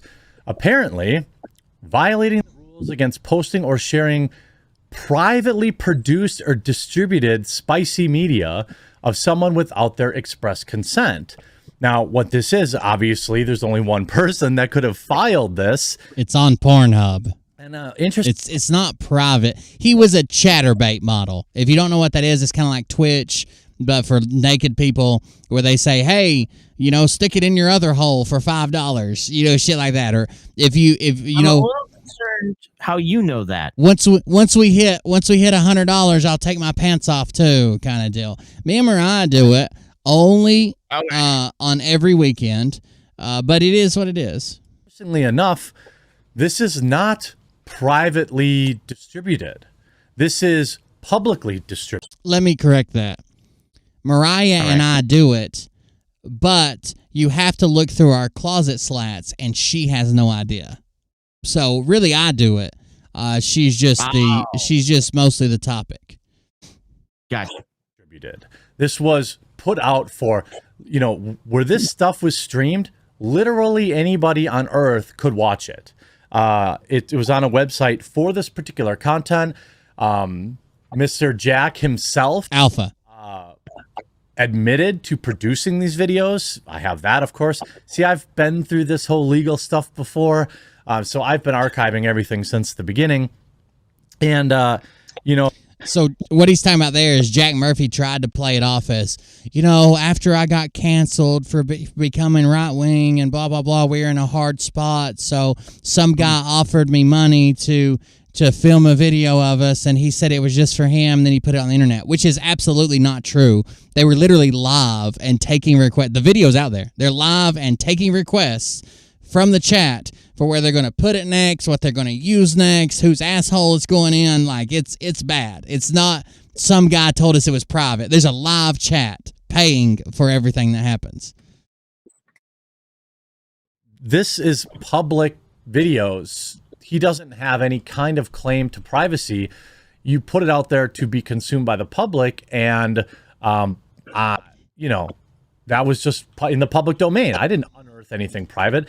If it was something that had everyone moving, the Quartering has deleted. This is after he came to me in private and asked. This is his update. My tweet about Glenn Beck got everyone moving. The Quartering has deleted tweets. The Yah here Gen 3 piece is off. Elijah and Sydney are done with this. The Quartering has deleted. We are still going to destroy him, though. This is his update to his followers who pay him for coaching. His elite level, the $100 level. That's where he's telling them that what the new game plan is. It's pretty bad. We need to collect all this, then file a lawsuit, then go to the Blaze legal department. He's trying to ban these people. He's trying to get them mass reported. He's trying to get them kicked off. He's trying to get them, done with. and he's trying. We are witnessing one of the greatest. Oh shit! What he's doing is honestly really fucked up. Like I can't believe that he's tweeting Glenn Beck and saying they should be fired. You know, they were in on it with the quartering and they knew it, and it's revenge porn. He's lying about all this. It's his porn. So like this, like me, someone finding a video from my Odyssey and saying and uploading it and saying, well, Will said here this. He used to believe in Q. He was saying that Trump would be back any minute. And I'm like, that's not me. That's a lie. Oh, you stole that. That's a revenge porn. Like, get rid of. No, he uploaded it for consumption. I got one more here. Let's check this one out. One of the greatest internet meltdowns of our times, boys and girls. Every moment is gold. Watching a grifter just completely nuke his career funniest way is just so very fantastic. So for people out of the loop, there's this grifter called Jack Murphy. He's got a beard. You might have seen him on Tim Pool's podcast if you like listening to someone declaring civil war every second of the day and wondered who he is. I personally thought he was or some shit at first, but in fact he's a traditional grifter. He has a beard and is a self-proclaimed alpha male giga chad, and he teaches bland, generic, traditional conservative advice you should already know, like Jordan Peterson does. You know, become a lobster and clean your penis. An internet dad, basically. However, instead of simply writing a book like Jordan Peterson, this motherfucker charges you $4,000 to join his cult, the Liminal Order, and markets it as some sort of weird networking sphere that's more powerful than the government, and everyone involved immediately becomes rich when they give him $4,000. By the way, it says the Liminal Order is a private, secure network of 700 skilled professionals, successful business leaders, public figures, and future world changers. We help each other build healthy families, powerful physiques, and generational wealth. If you want to survive and thrive the long march of woke, join us, because your social network makes or breaks you, your family, and your nation. Very strange. Wow. Yeah. Well, someone gets rich, but it's not the virgin Redditors who fork over the cash. Now, the thing about running these types of scams is you really do have to be clean and actually trad and conservative, or else your house of cookery could come crashing down at any second. And Jack and his beard went on to You Are Here, a podcast hosted by Sydney Watson and Elijah Schaefer, and Sydney read a super chat about a cuckolding article he wrote in 2015, and this was his reaction. Mr. Dick and Bowles says, hey, Jack. See, that's what she does. She does this. Like, she reads it like that's normal. Like, it's not even, she's not even saying, I'm not going to skip the name. She just goes, Mr. Dick and Ball said. Could you please clear up the cuck article you wrote? I am not going to talk about this. Okay. And basically, you know what? Fuck you for bringing this up right here and right now. Why are you doing this to me? I didn't know that. I didn't know what it was. Well, just use a little bit of fucking common sense. Sorry, apologies. Yeah. Fuck you. Elizabeth. Heartfelt. Elizabeth, Now, this clip went viral because it's hilarious, and I just want to ask one question. When you see this clip, what does it make you want to do? Is it A, nothing, move on and think about how impressive Jack's beard is? Or B, think, well, I'm not going to be able to do anything for the rest of the day until I've read that article, so I better find it? If you answered B, well done. You are like 100% of all people. So we all did find the article, and I'll link it in the description because it is one of the funniest articles of all time. It starts with, today I sent my adoring, loyal, hot young girlfriend of 2 years to have sex with a stranger from Tinder. She is currently at his apartment, checked in with me via text, and is presumably sucking and fucking her way to a good time. I'm alone writing. This is his article he wrote. Couldn't be happier. Now, before you write me off as another salon.com freak who wants... That's a donut.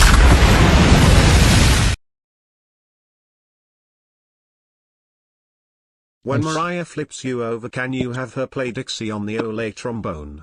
Yeah, she can play about seven different songs. I never make it to the crescendo, but I try. Thank you very much, the Huntsman, chipping in for the donation. Appreciate it. Can she play Green Sleeves? Green Sleeves. She usually tries Three Blind Mice. It is what it is. Wants to be a cuckold? Yes. Or some kind of spineless beta undermill? Also yes. Hear me out. This has been a long road. My manhood is intact and my dick is hard. So straight out of the blocks, It is comedy gold. It's thousands of words justifying to himself, I think, about why cuckoldry is great and he shouldn't be ashamed of letting his chick get railed by other dudes. In his own words, this is apex level stuff, guys. All you betas not whoring out your wife. Sort your life out. Get on Jack's level. Do you even felch? So By the way, they're calling this latest internet debacle the sperm wars. Wow.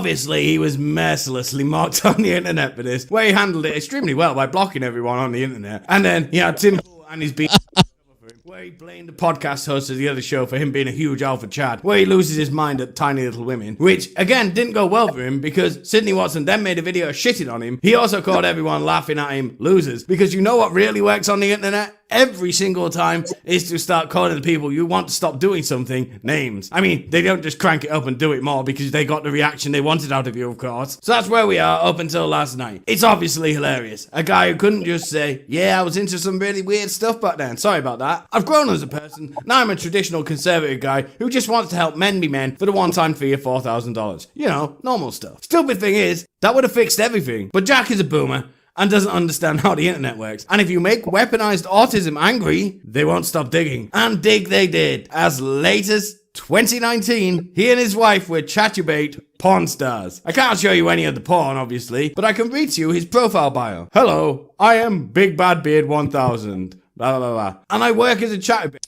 Big Bad Beard 1000.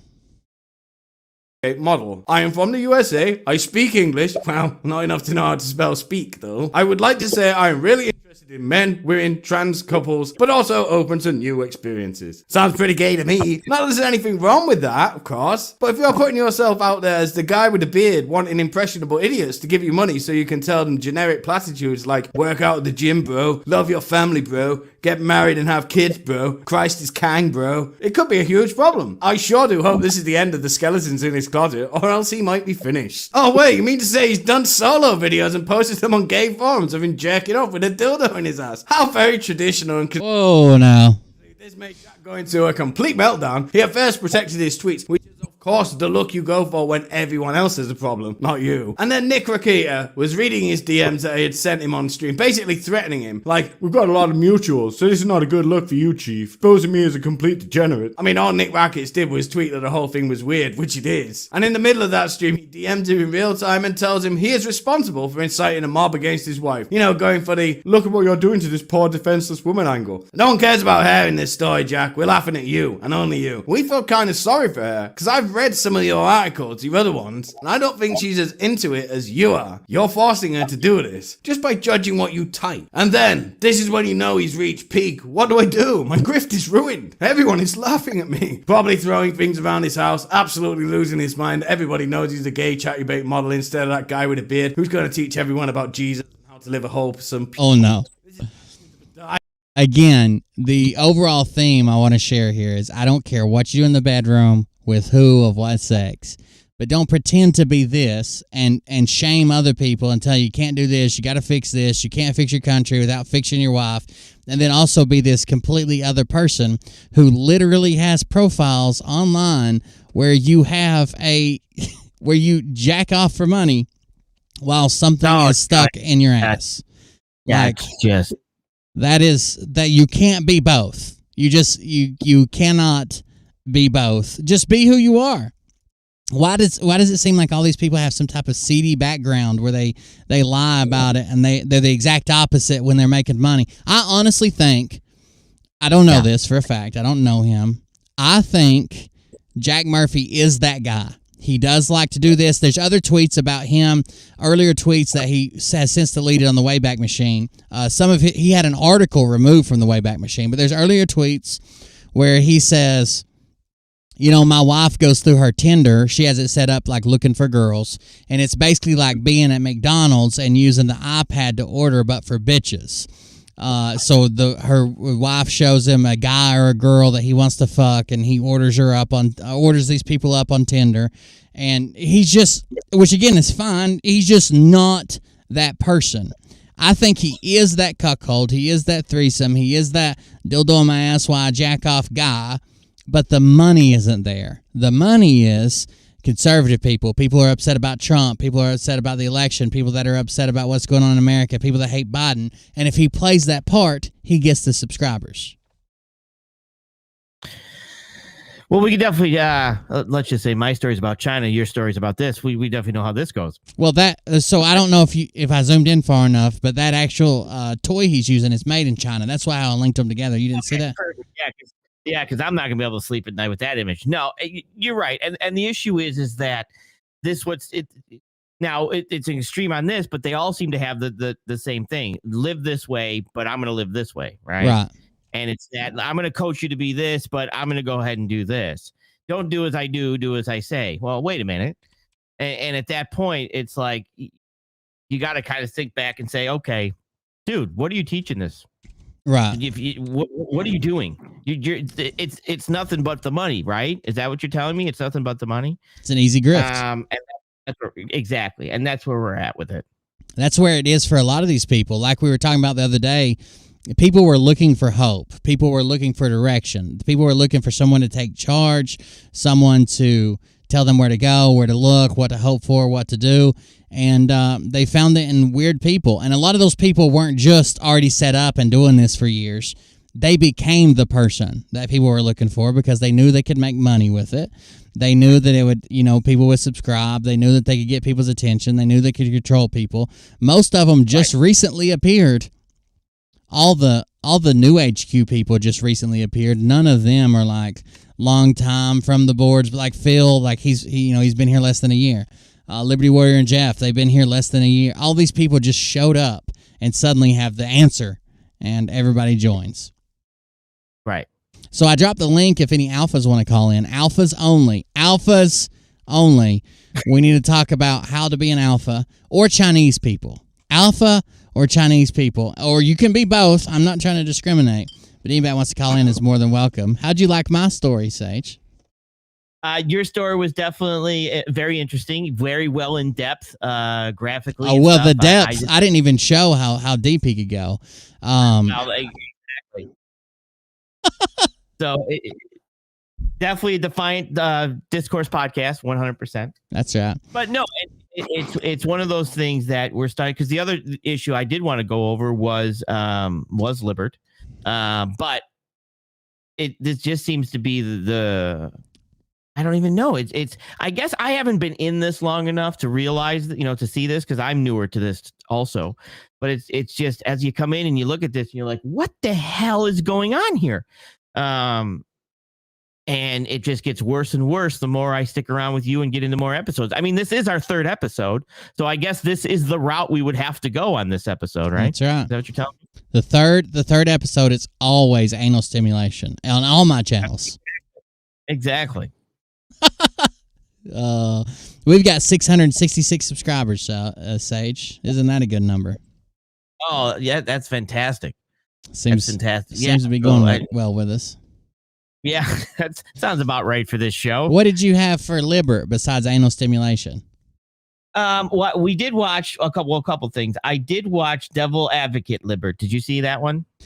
Yeah. So that was the one where I saw it. All right. So it is getting to the point now where he, in my opinion, he absolutely wants to come out as not just a skeptic, but against. Did you see that?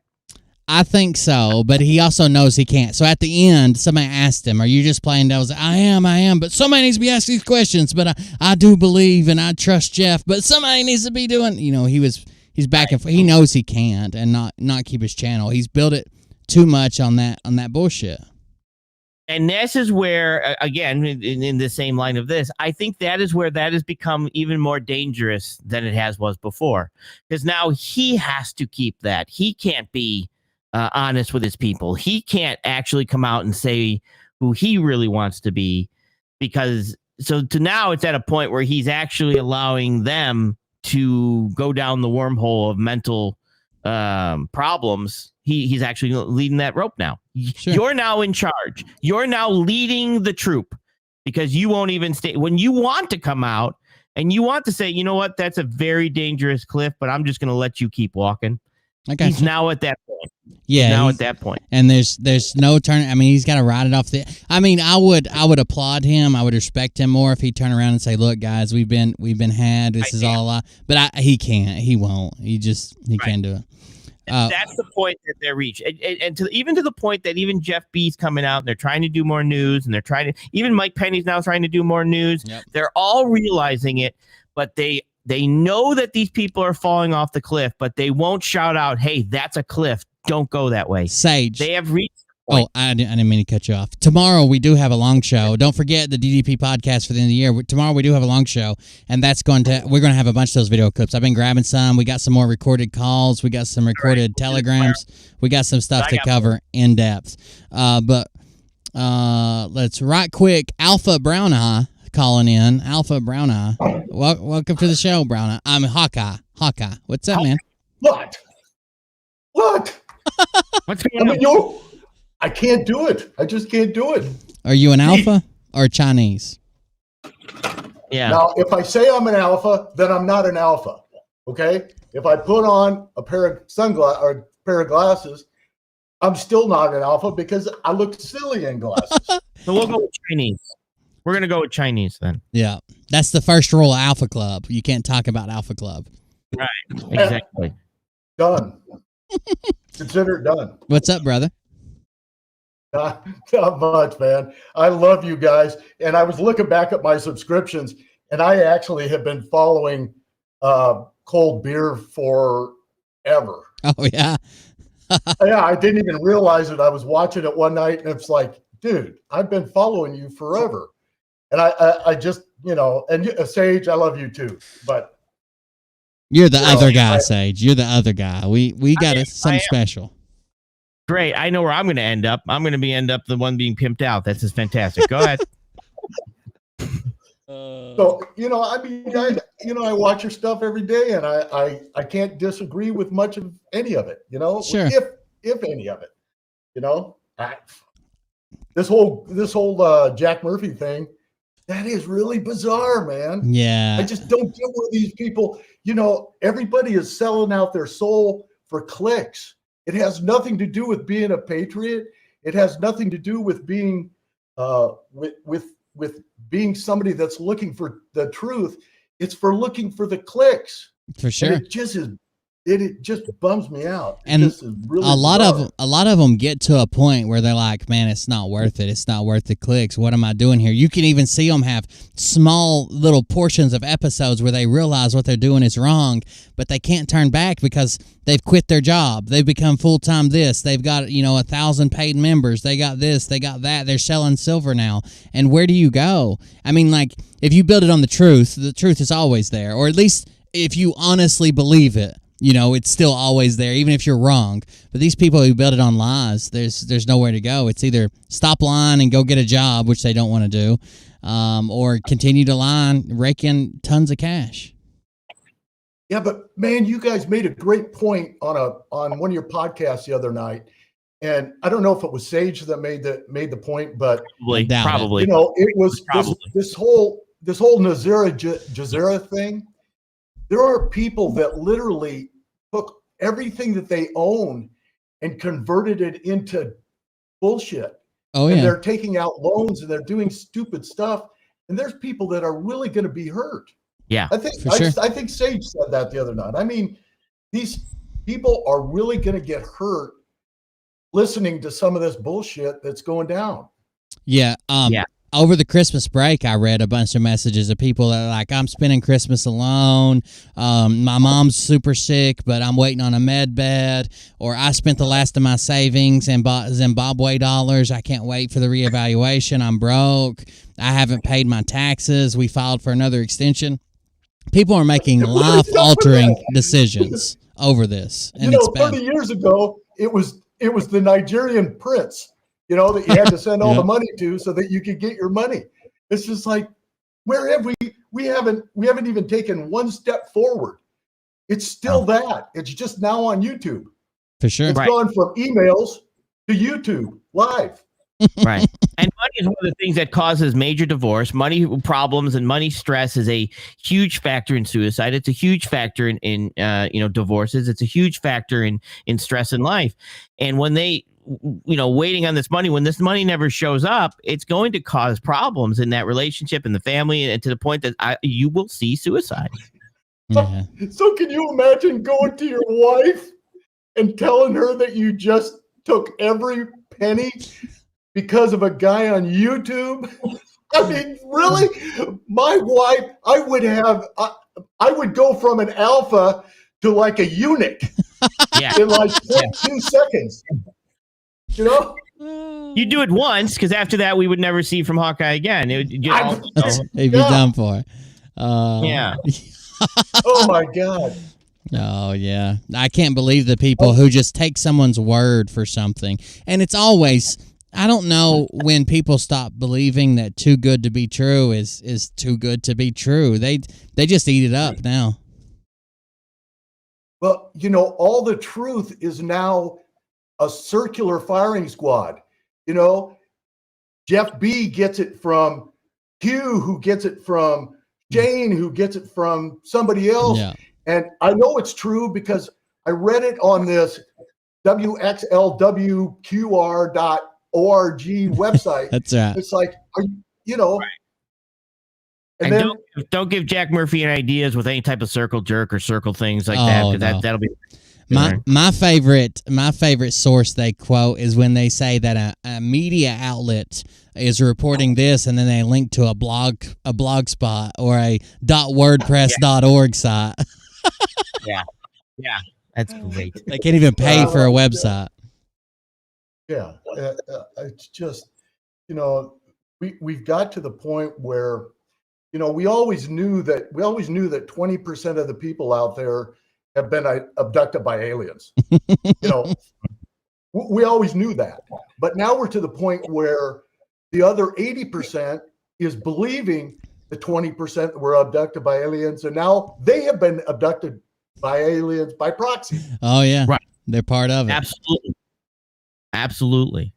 And it's crazy. It is crazy. I don't know how you guys do it, because I mean, I totally get it, but there's such a plethora of crap out there that you could go to 9 out of 10 of these conservative websites and just pick them apart. Sure. They're a lot like the old days when you had televangelists.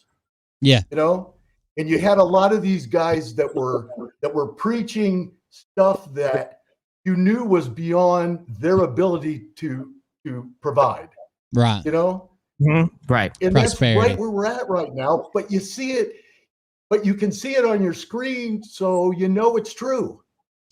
Yeah, it's exactly like the prosperity preachers, where they're preaching everything will be all right, just trust us, don't look anywhere else, don't listen to these haters, don't listen to these detractors, don't listen to these sinners or whatever they want to call them nowadays. But it's almost exactly like that. You're right. Absolutely. Yeah, it's bizarre. It's bizarre, man. It's bizarre. Oh no. I think we just had Jeff B show up. Did we? Where's Jeff B? Mm-hmm. Click the link. Jeff Browneye coming in. It says device not connected. I don't know what that means, but devices not connected. The rolling heads. I missed the rolling heads. Oh, those are his. That he wouldn't let him be on this show. I'm not good enough. Then they're only on the regular show. This is on the other okay. this DDP channel, so I didn't play them. He gets mad because they cut in on his beauty. He's got hiding over there in the corner.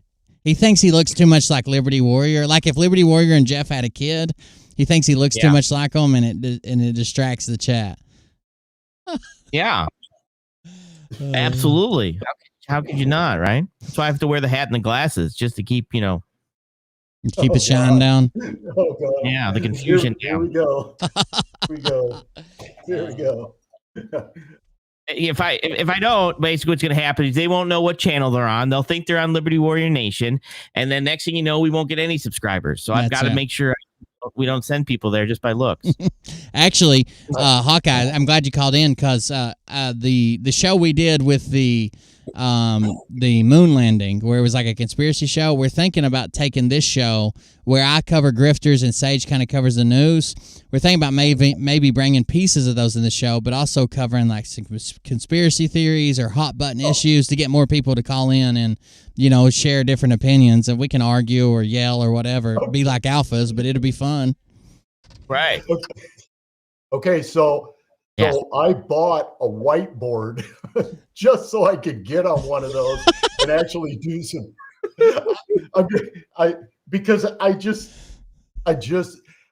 My high school was our mascot. We were called the Space Pioneers, and this was in 1975. Okay? Oh yeah. And we actually had a course in 1975 that was taught by a NASA astronaut and people from NASA.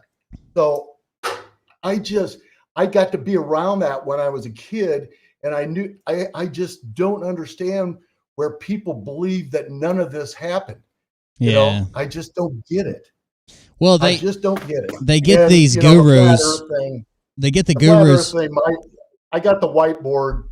You know, I'll go ahead and take the whiteboard into a discussion on flat Earth any day and show them that the 1 millimeter of air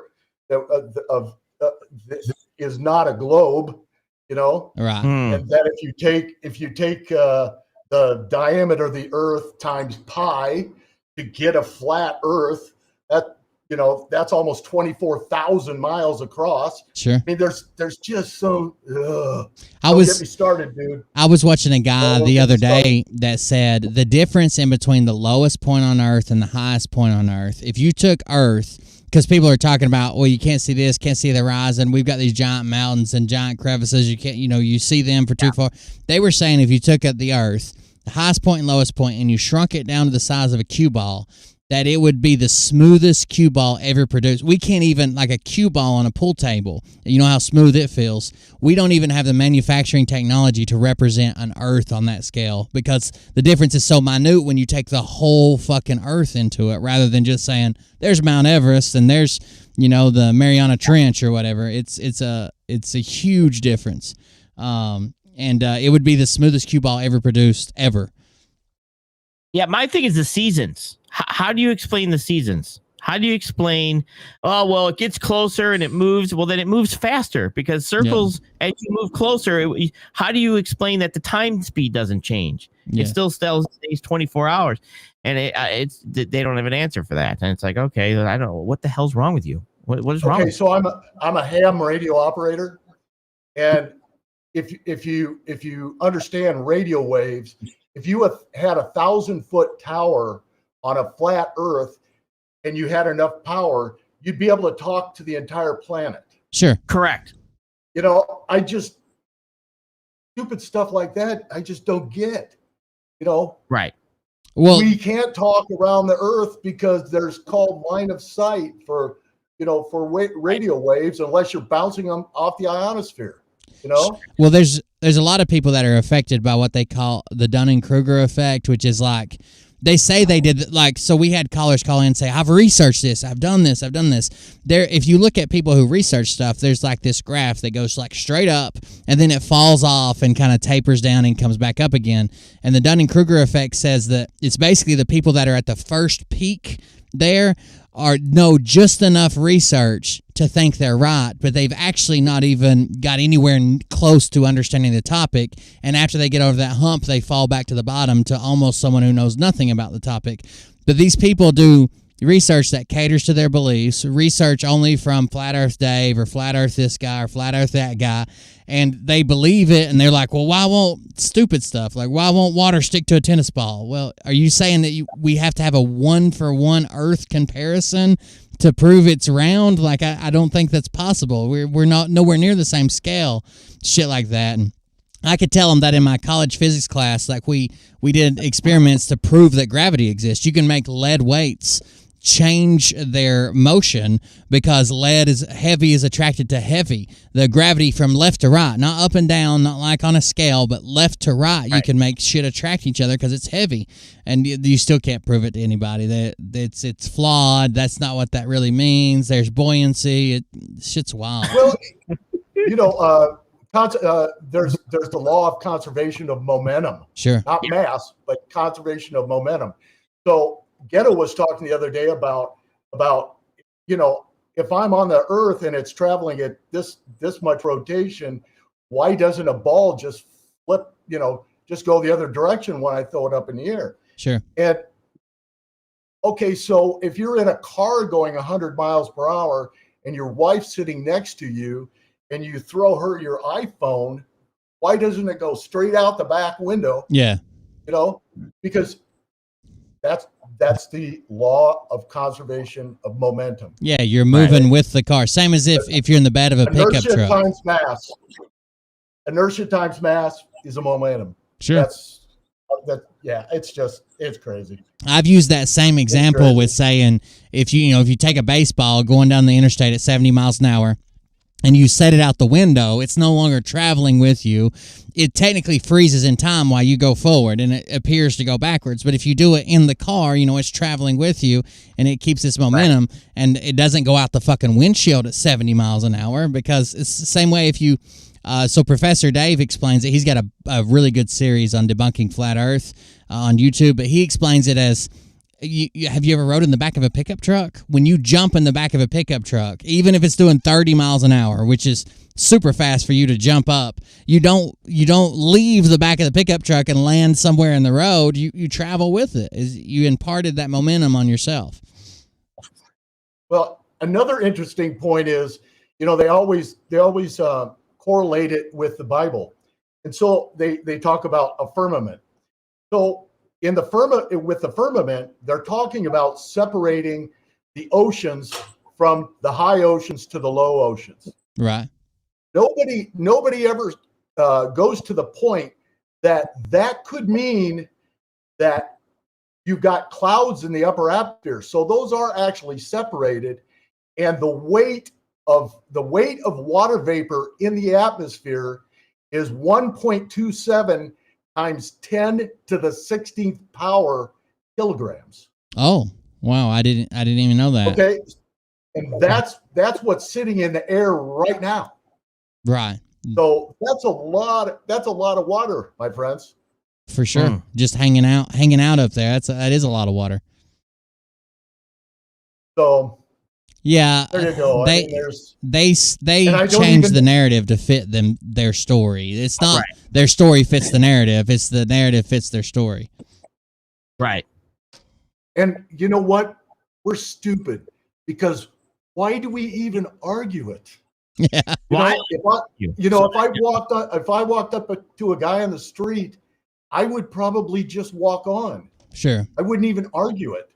But I'm arguing it so that other people can understand it, I guess. I don't know. I mean, that's my issue with everything. I feel like people are being taken advantage of. Exactly. The same guy that wants to believe the flat Earth, which means there's no physics, is the same guy that puts a dish TV dish on his roof and he's picking up satellite signals, watching YouTube, right? Or cell phones, it all has to do with electromagnetic waves. It's all the same, guys. Sure. If you believe in one, you got to believe in the other. If you don't believe in one, you don't believe the other, and you might as well throw these away, because this is probably the devil. Right. Your cell phone. This is probably the devil, and it's giving us information that I don't get it. Yeah, but sure.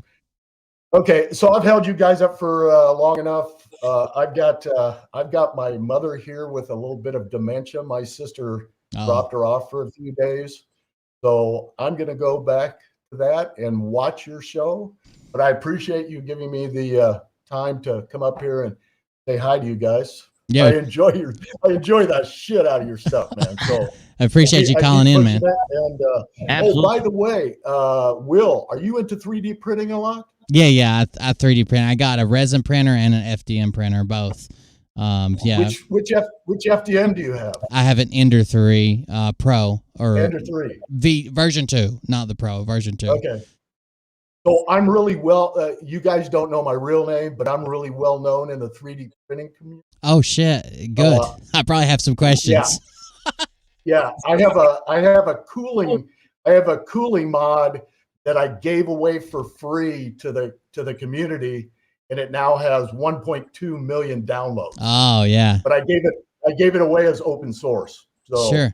Yeah, man, I probably have some questions for you sometimes. Actually, I want to see some videos of you flying those planes sometimes. A bunch of people were asking if you had a channel last time you came on. They're like, who's Hawkeye? Where's his channel at? How can we find him? And I was like, I didn't ask him. I do, but it's all has to do with 3D printing. Oh, I got you. Well, I would like that, actually. What is your channel? Just look up D Petzel. DPETSEL. Yeah, I've seen that before. So yeah, I'll check it out and make sure I'm subscribed because I'm just honestly like my community ended up buying those for me when we were doing game night and the RC planes and different things. The Cold Beer Creations channel, they bought both those machines for me. So I just kind of poked around until I learned how to do something. So I probably have questions. I probably learned some watching your videos, but I'll check it out. I'll actually send you I'll send you an email from your you and Sage both, and then you can just ping me back. Sure, I appreciate it, man. Absolutely, okay, man. Well, I'm gonna take off. Yeah, man. See ya. Have a good one. Thank you. Keep the faith. Yeah. Sage, are you convinced the Earth is flat now? Nope. I'm still with the round. Still round. You're still down with the round. You got a little round fever. Absolutely. I don't know about you then. I don't know if you're up to the snuff. It looks like Mariah just got here. Hopefully she didn't hear it earlier in the show, but we'll talk about that later. Yeah, I'm probably going to cuss for that one. Why did you say that shitty stuff about her? No, that wasn't me. That wasn't me. Sage has been talking all kinds of shit about you, Mariah. He said he saw you on camera earlier, and he was talking how he thought you were a teenage schoolboy, and it was awful. I couldn't believe it. Oh no, somebody's here. Oh Lord, I can't even see him. I must not be logged in. His camera's messed up. Here he is, or it's not on. What's up? Welcome. Hey, Gage. How you doing, guys? Hang on. Rage. I'm having a problem with my camera, so I'll figure it out. It's okay. It doesn't show up on the stream anyways because we had somebody try to put like nude pictures on there, but yeah, it's fine. Okay, all right. Anyway, what's up, bro? Happy New Year. I hope you had a Merry Christmas. Yeah. Here we are spinning on this big ball that's flat, eh? It's a pancake, damn it. It's a pancake. Frisbee, I think. Frisbee works. I like Frisbee. I hope you had a good Christmas too, man. Well, Boxing Day, or would you celebrate Christmas? Yep. I know some Canadians do, and some kind of ignore it. But yeah, hope you had a good Christmas and a Happy New Year coming up in a couple of days. Yeah, right on. You guys too. That's why I figured I'd pop in and say hello. Sure. I actually watched one of your videos the other day, Cage. I was telling Sage about it, and I left a comment. I don't know if you saw it because it was an older one about re-leveling. It was re-leveling your scope and bedding and different things for your scope. But yeah, I appreciate. There he is. I appreciate that video. I took some notes from it. Thank you. Yeah, I did see your comment on that too. Yeah. Yeah, it was a good, informative video. I liked it. Are you back with us, I'm just trying to Sage? do more stuff.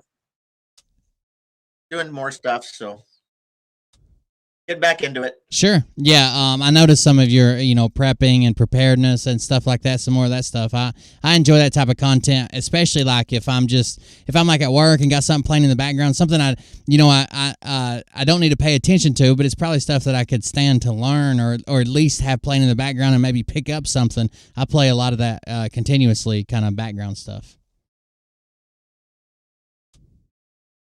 I've been watching you guys. I've been watching everybody still. I've just been quiet, lurking, dealing with what was going on with my life and taking care of stuff and next step sort of thing, right? So glad you're back. I'm happy to. I was doing a series for a while. Just getting people to wake up and get out of their house and go talk to people. Sure. Yeah. right? Absolutely. I mean, we're all friends because of this, and we've all met here, and that's awesome. But you know, you gotta when you turn off the screen and get back into your real life. Sure.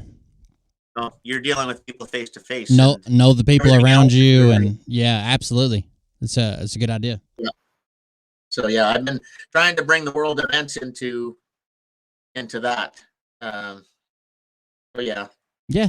And in my own life, that's what I've been doing. I was dealing with more real world stuff. That's why I wasn't on for quite a while. Yeah, I saw somebody left a comment one day that said you had, they didn't go into any detail, and I'm not asking you to. They just said you had some stuff going on that you were handling, and I would see you comment every once in a while on somebody's stream.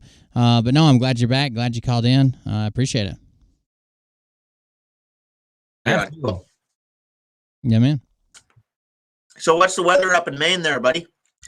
Right now it's cold, pretty much cold. But besides, probably the same as yours. We're probably at the same levels, but yeah. Yeah, it was minus 44 for a couple days. It's still minus today was minus 27 Celsius, which Jesus. That's probably minus 22 Fahrenheit. You guys know I'm in shorts and a t-shirt every day right now, right? For the last 4 days, I haven't even put on pants or a jacket or anything. It was 64 today. It was 63 it was 58 on Christmas, but it was raining. But since the day after Christmas, it's been shorts and t-shirt. You're a bastard. You meat hammer. I've enjoyed it. I like the weather where you like have to wear a jacket in the morning and the evening, but the day, you can run around in a t-shirt. That's my favorite weather. So I've enjoyed it. Well, these damn tornadoes and storms and Sage probably got a lot of these storms that hit the people with the tornadoes. Those storms were working their way up to the Northeast and Massachusetts, Maine, etc. And we've got 2-inch size hail last night with more tornadoes, and today there's fires with 100-mile-an-hour winds in Colorado. Jeez. It's crazy shit. Oh yeah, all the time. It's always something. I did see the tornadoes were making their way pretty far north. I did see that happening. Man, it's rough trying to. It destroys a lot. Did you all see I guess you saw the damage in Kentucky.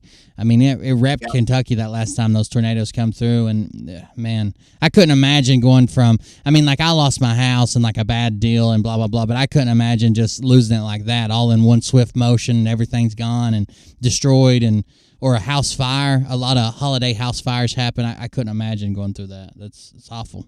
You lose everything. Everything's gone. Poof, everything. You know what I mean? So it's not just a house where you're able to move stuff out. It's just everything was moved out for you quite quickly.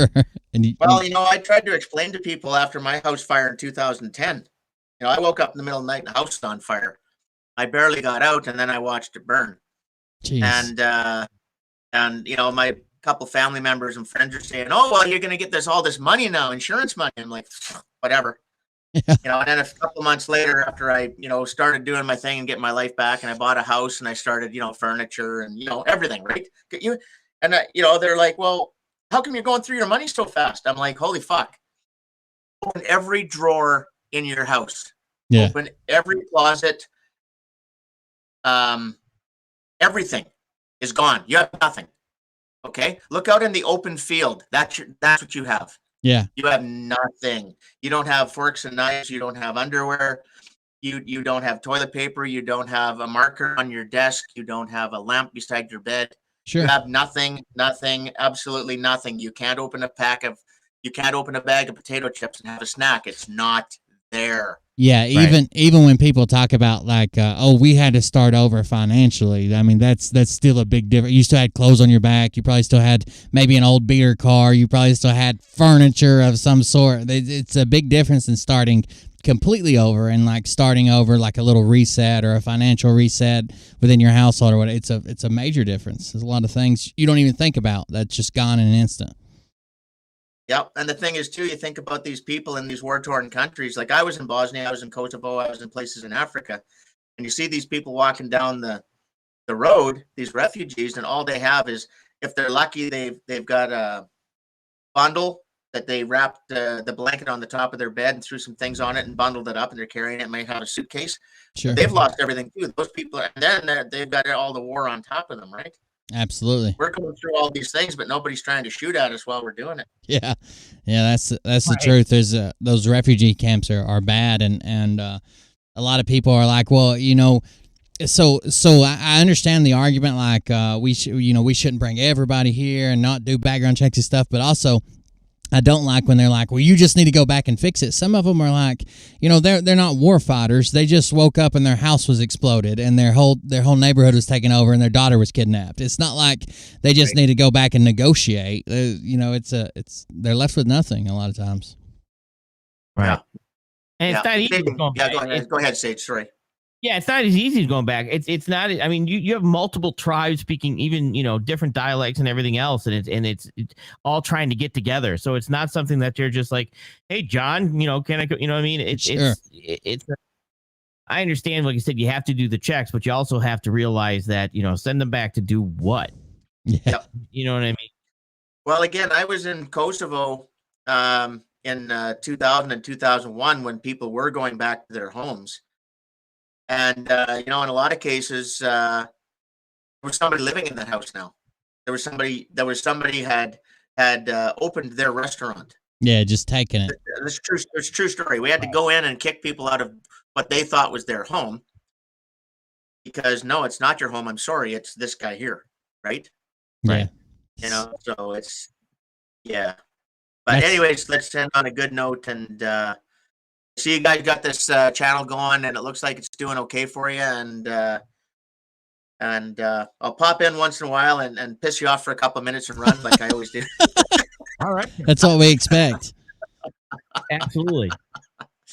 And love and respect and prayers for everybody. And I know that you folks are from the States, and a lot of people in your chat. And again, these people that are going through these situations and everything from the hurricanes this summer to the tornadoes to these fires, etc. And I know that you're connected with people, and I know that you're, you're going through what you're going through, but you're also there too. And so my thoughts are with you and everybody else. Yeah, man. Appreciate it. You too, man. Have a happy New Year's.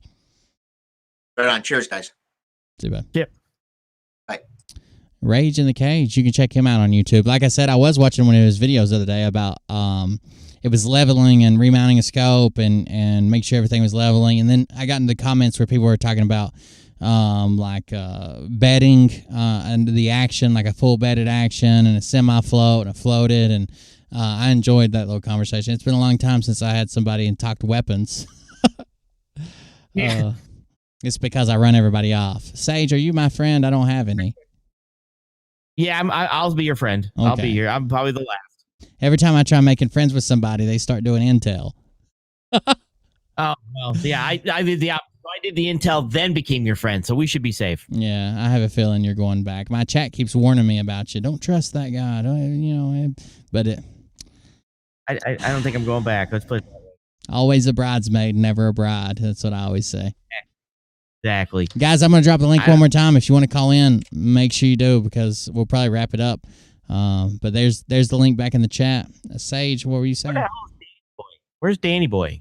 Oh yeah, you got to cover Danny Boy. He never showed up. I mean, I can do it tomorrow. I'm giving him an opportunity, so just Sure. that way I'm being fair. We probably got like a 6-hour show tomorrow. We got plenty of time to cover whatever you want to, or you can do it now. I don't care. I'll wait. I told him I'd give him the opportunity. I'm going to give him a fair chance because, and again, it's not. Like I said, the chat that's in there, he can delete it. I've already, took a screenshot. But basically, like I said, it's. I'm not going to be mean about it, but I don't agree with his statement. I want to respond to his statement. Sure. By the way, Sage, or actually Chat, I guess, and Sage, what do you guys think about doing the? So it's awkward for me because I don't really have a job. I'm disabled, but I mean, I guess YouTube's kind of my job. But what do you guys think about a morning drive podcast? We'll come up with a name or whatever. But what do you guys think about having just a podcast, no video? If you watch it on YouTube, it'll probably just be a picture, maybe that picture of the title or whatever. But it'll be also on Podbean and Spotify and iTunes and all that shit. What do you guys think about it in chat?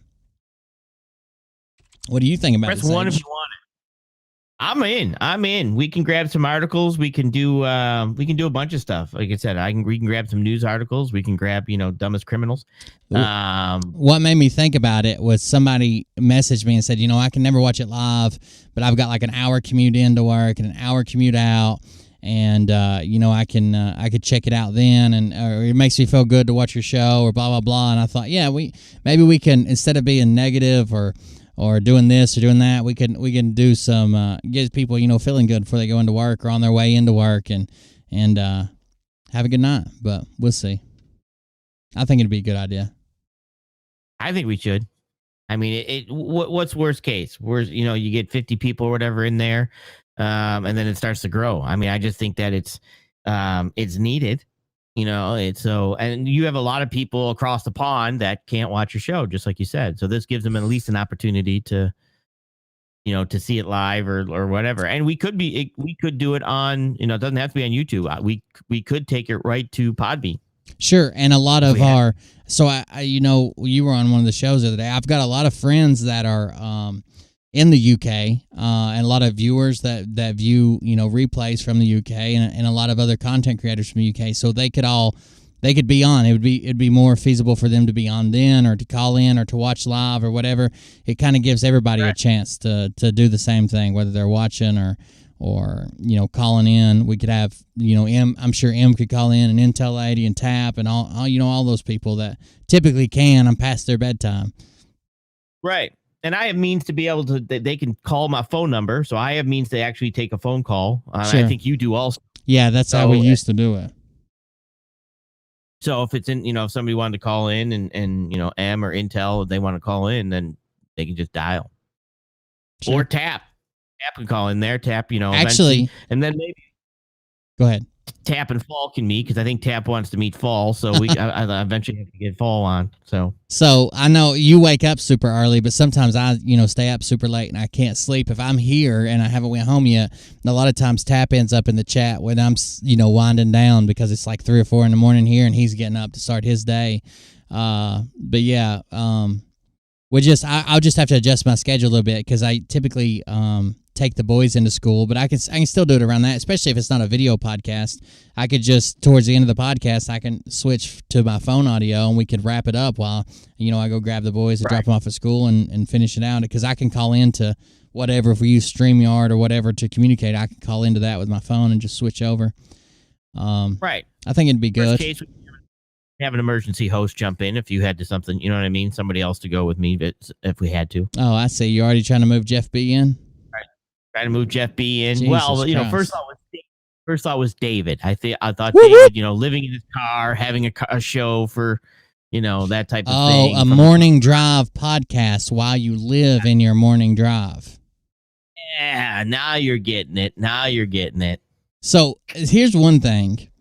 I always hear this a lot, and I seriously do wonder this.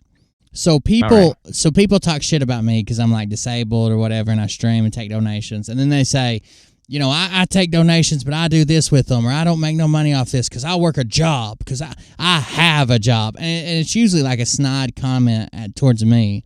But then they can spend a month doing 4, 5, 6, 7, 8, 10, 15-hour streams and be like, I have a job. How do they do a 15-hour stream and also work a job?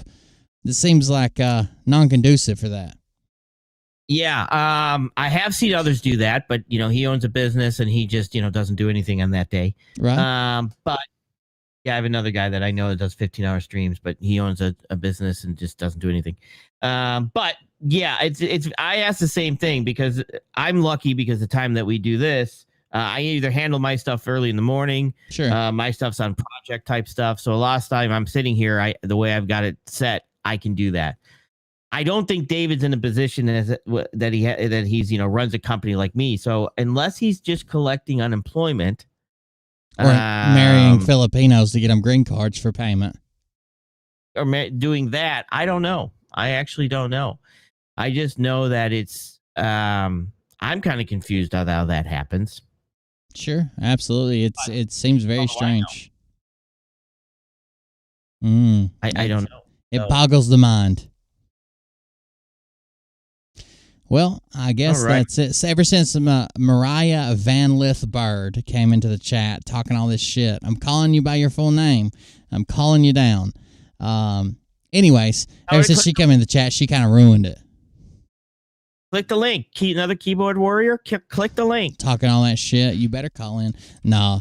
There's the link if anybody wants to call in. But I guess we're winding it down. So, Sage, what we got this week? Tomorrow, we got the celebration of the end of Griftmas. We're going to start at probably, 8 p.m.? I think we do 8. I do 8. I mean, On time. I think we do 8. Probably not. Probably you'll insert something and whatever and go. Well, we won't go with the insert thing. That show just went all bad.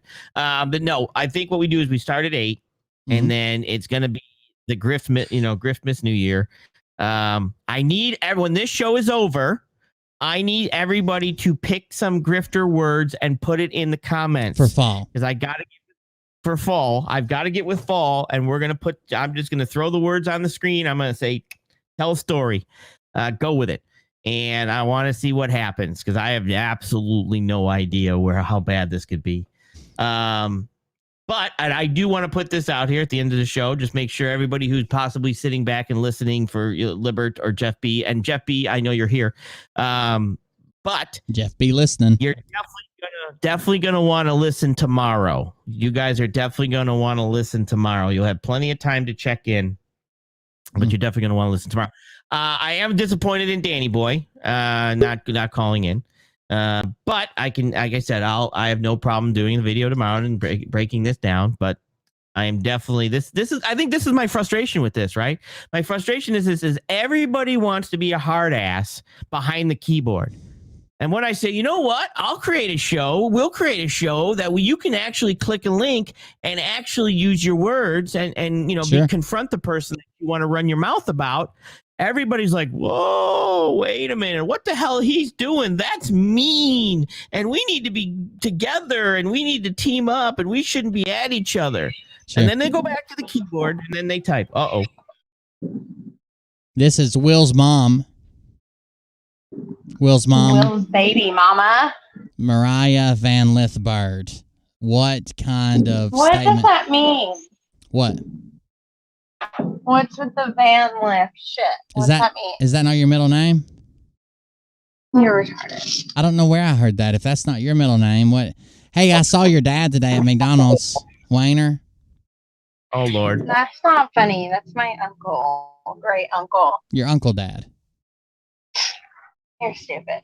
What are you calling What's for? the van lift mean? I thought that was your middle name. I'm The sorry. people I wanted me. apologize. The people do not want you at all. Oh, my God. The people requested my present. Oh, okay. Let's mute her for a second. But by the way, when you leave the words for Sage, I also want you to leave somebody who's half-ass reasonable and believes in different conspiracy stuff. We're going to start having interviews on. So we're going to cover some conspiracies and some new stuff. Somebody believes differently that's half-ass reasonable is just going to come on here and fucking melt down because we can find those people ourselves. But if you have a creator you want interviewed for like a conspiracy type show, leave that in the comments too. I'm going to start reaching out to some. Yeah. Okay, you're back. Get it. Mariah. I don't know what you're talking about. Who am I leaving for? Whose camper are you in? That's not our camper. It is. I'm sitting on her love nest of a mess. Love nest? Yeah. Mariah, you bore the people. Hang up. The people are my people. Mhm. They're only here for me. Yeah, when you show up at the last 20 minutes, you're making Sage uncomfortable. I was busy. I was having community time. Okay, well, enjoy And your community son time. was twerking his ass off. That's weird. Wow. What? Is he an He alpha gets or it not? from you. I don't dance William in can public. twerk. Yes, you do at bars, and you can twerk, and that's why our child is so good at it. Wow. Talk But about people were cheering him on. I'm an Sorry, alpha. Sage. What? Sorry, talk about a scam possibility. William Torkin. Oh. What? Yeah, it's awesome. I'll tell you what. If you get any YouTube footage of that and get that to me, I know. I need to. My humps. Even if I don't have it. even if I don't use William's head, I have a lot of other possibilities of other people to put on that. By the way, that would Mariah, be great. don't vape directly in your microphone. It sounds like you're raping our ears with razor blades. I'm sorry, I can't help it. It's the Bluetooth. Then thing. mute, vape, and unmute. That's a lot of work. Well, then I'll just kick That's you out. not my job. And then I'll kick you out of this camper. What'd you say? I'll kick you out of the camper. Oh. Oh, I can unmute Can you, though? you, bitch. We are now witnessing the inner workings of the bird family. This is how we go through life. Devour. That's what she said. Mariah Vanlith Faith. Thank you for joining us, Mariah. We'll see you on the next one. Anyway, Sage, weren't we talking about something that didn't involve Mariah? Tomorrow is the end of Griffmas. We're going to be live from 8 p.m. till probably 1 a.m. Are you going to be able to swing that with the fact that you get up at 2:15 a.m.? Yeah, I'll be fine. I'll be fine. Okay. And then we're going to cover all the Griffmas meltdown as it continues. We might tune in on some other live shows where they're predicting, a happy January. We'll see. It's been a very Merry Christmas according to Trump. Other than that, shout out your channel, Sage. It would be Cold Beer Condemned. That's right. And that's my channel. And then Stage News and Fall. Actually, Fall's the one I want to try to get built up there. I want to try to get him to 1,000. Fall Faldum. Drop the link. I think they usually pop it in the links. Sure. Yeah, they hook me up like a truck. By the way, guys, I just want to thank you for coming out. It's coming up to the New Year's. I hope everybody had a Merry Christmas and a New Year's. I am Liberty Warrior. Give me liberty or give me death. Make sure you subscribe to Liberty Warrior Nation 1, 2, 3, 4, 5, all the way through 76. Check me out on Podbean. I can have 1,000 people over there, but I can't figure out how to work it. And also, if you're into the Telegram, World Events from True Spook's Eyes. World Events from True Spook's Eyes. That would be me on Telegram. It's open to the community. Go ahead and join. I am Jeff B, the Anomaly. Jeff B, the Anomaly? Oh, no. Yeah. That's the new channel we need to create on Telegram. All right, guys. Thanks for joining us. I appreciate it. Thank you a lot for the donations. I appreciate it when donations come in. Actually, Sage graciously said that I could keep all the donations until we make it big. So they all go to me and what we got going on and the van and the computer and the house and everything else. So I appreciate all those. And thank you for joining us. And I guess we'll see you tomorrow. Outstanding. Have a good night, everybody. We'll see you on the next one. I'm convinced that revenge will be my best friend. I'm a beast on these boys. Wanna set me up to sabotage. Dead on arrival, ain't no reason for the triage. You don't want no drama, I don't want no problems. Keep my head above the water, keep my feet above the bottom. I done paid my dues, welcome to the drama club. I done paid my dues, welcome to the drama club. You don't want no drama, I don't want no problems. Keep my head above the water, keep my feet above the bottom. My dudes, welcome to the drama club. How to pay my dudes, welcome to the drama club.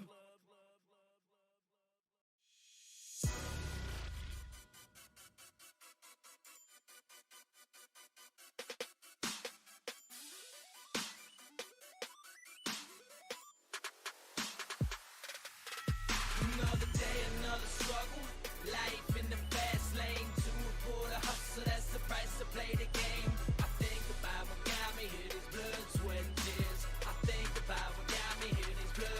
Another day, another struggle. Life in the fast lane. To afford a hustle, that's the price to play the game. I think about what got me here, this blood, sweat, and tears. I think about what got me here, this blood, sweat, and tears. I can sit back, reminisce, think about things that I'll never get. But the pain exists, it's hard to ditch. Go ahead and try, bury that shit. Can't forget, can't plan for this, but I've seen firsthand you can coexist. Get over it, holster it. Use this pain to outsmart these nitwits. Had to face these expectations. Had to push myself to make it. Amateurs wait for inspiration. I scope my opponent's assassination. I can sit back and wait for death and ingest the pressure that's caught in my chest. Turn around and use it like a bulletproof vest and invest in the stress till nothing's left. All these would-be's, these could-be's couldn't see. They laughed at me. They still serving fast food. Now I'm headed to the top to the big leagues. Now they say they miss me. They wish me the best, they believe in me. I don't really care who I used to be. And all you want is the recipe. I keep calm, my head strong. Set it up with All right, guys. Thank you for joining us. I appreciate it. Thank you for the donations, hanging out with us, being a good friend to Sage. He doesn't have many. He's not as polite and as inviting as I am to new people who may share a different opinion. So it's hard for him to make friends, but we're working on it. We'll see you on the next show, guys. Have a good night.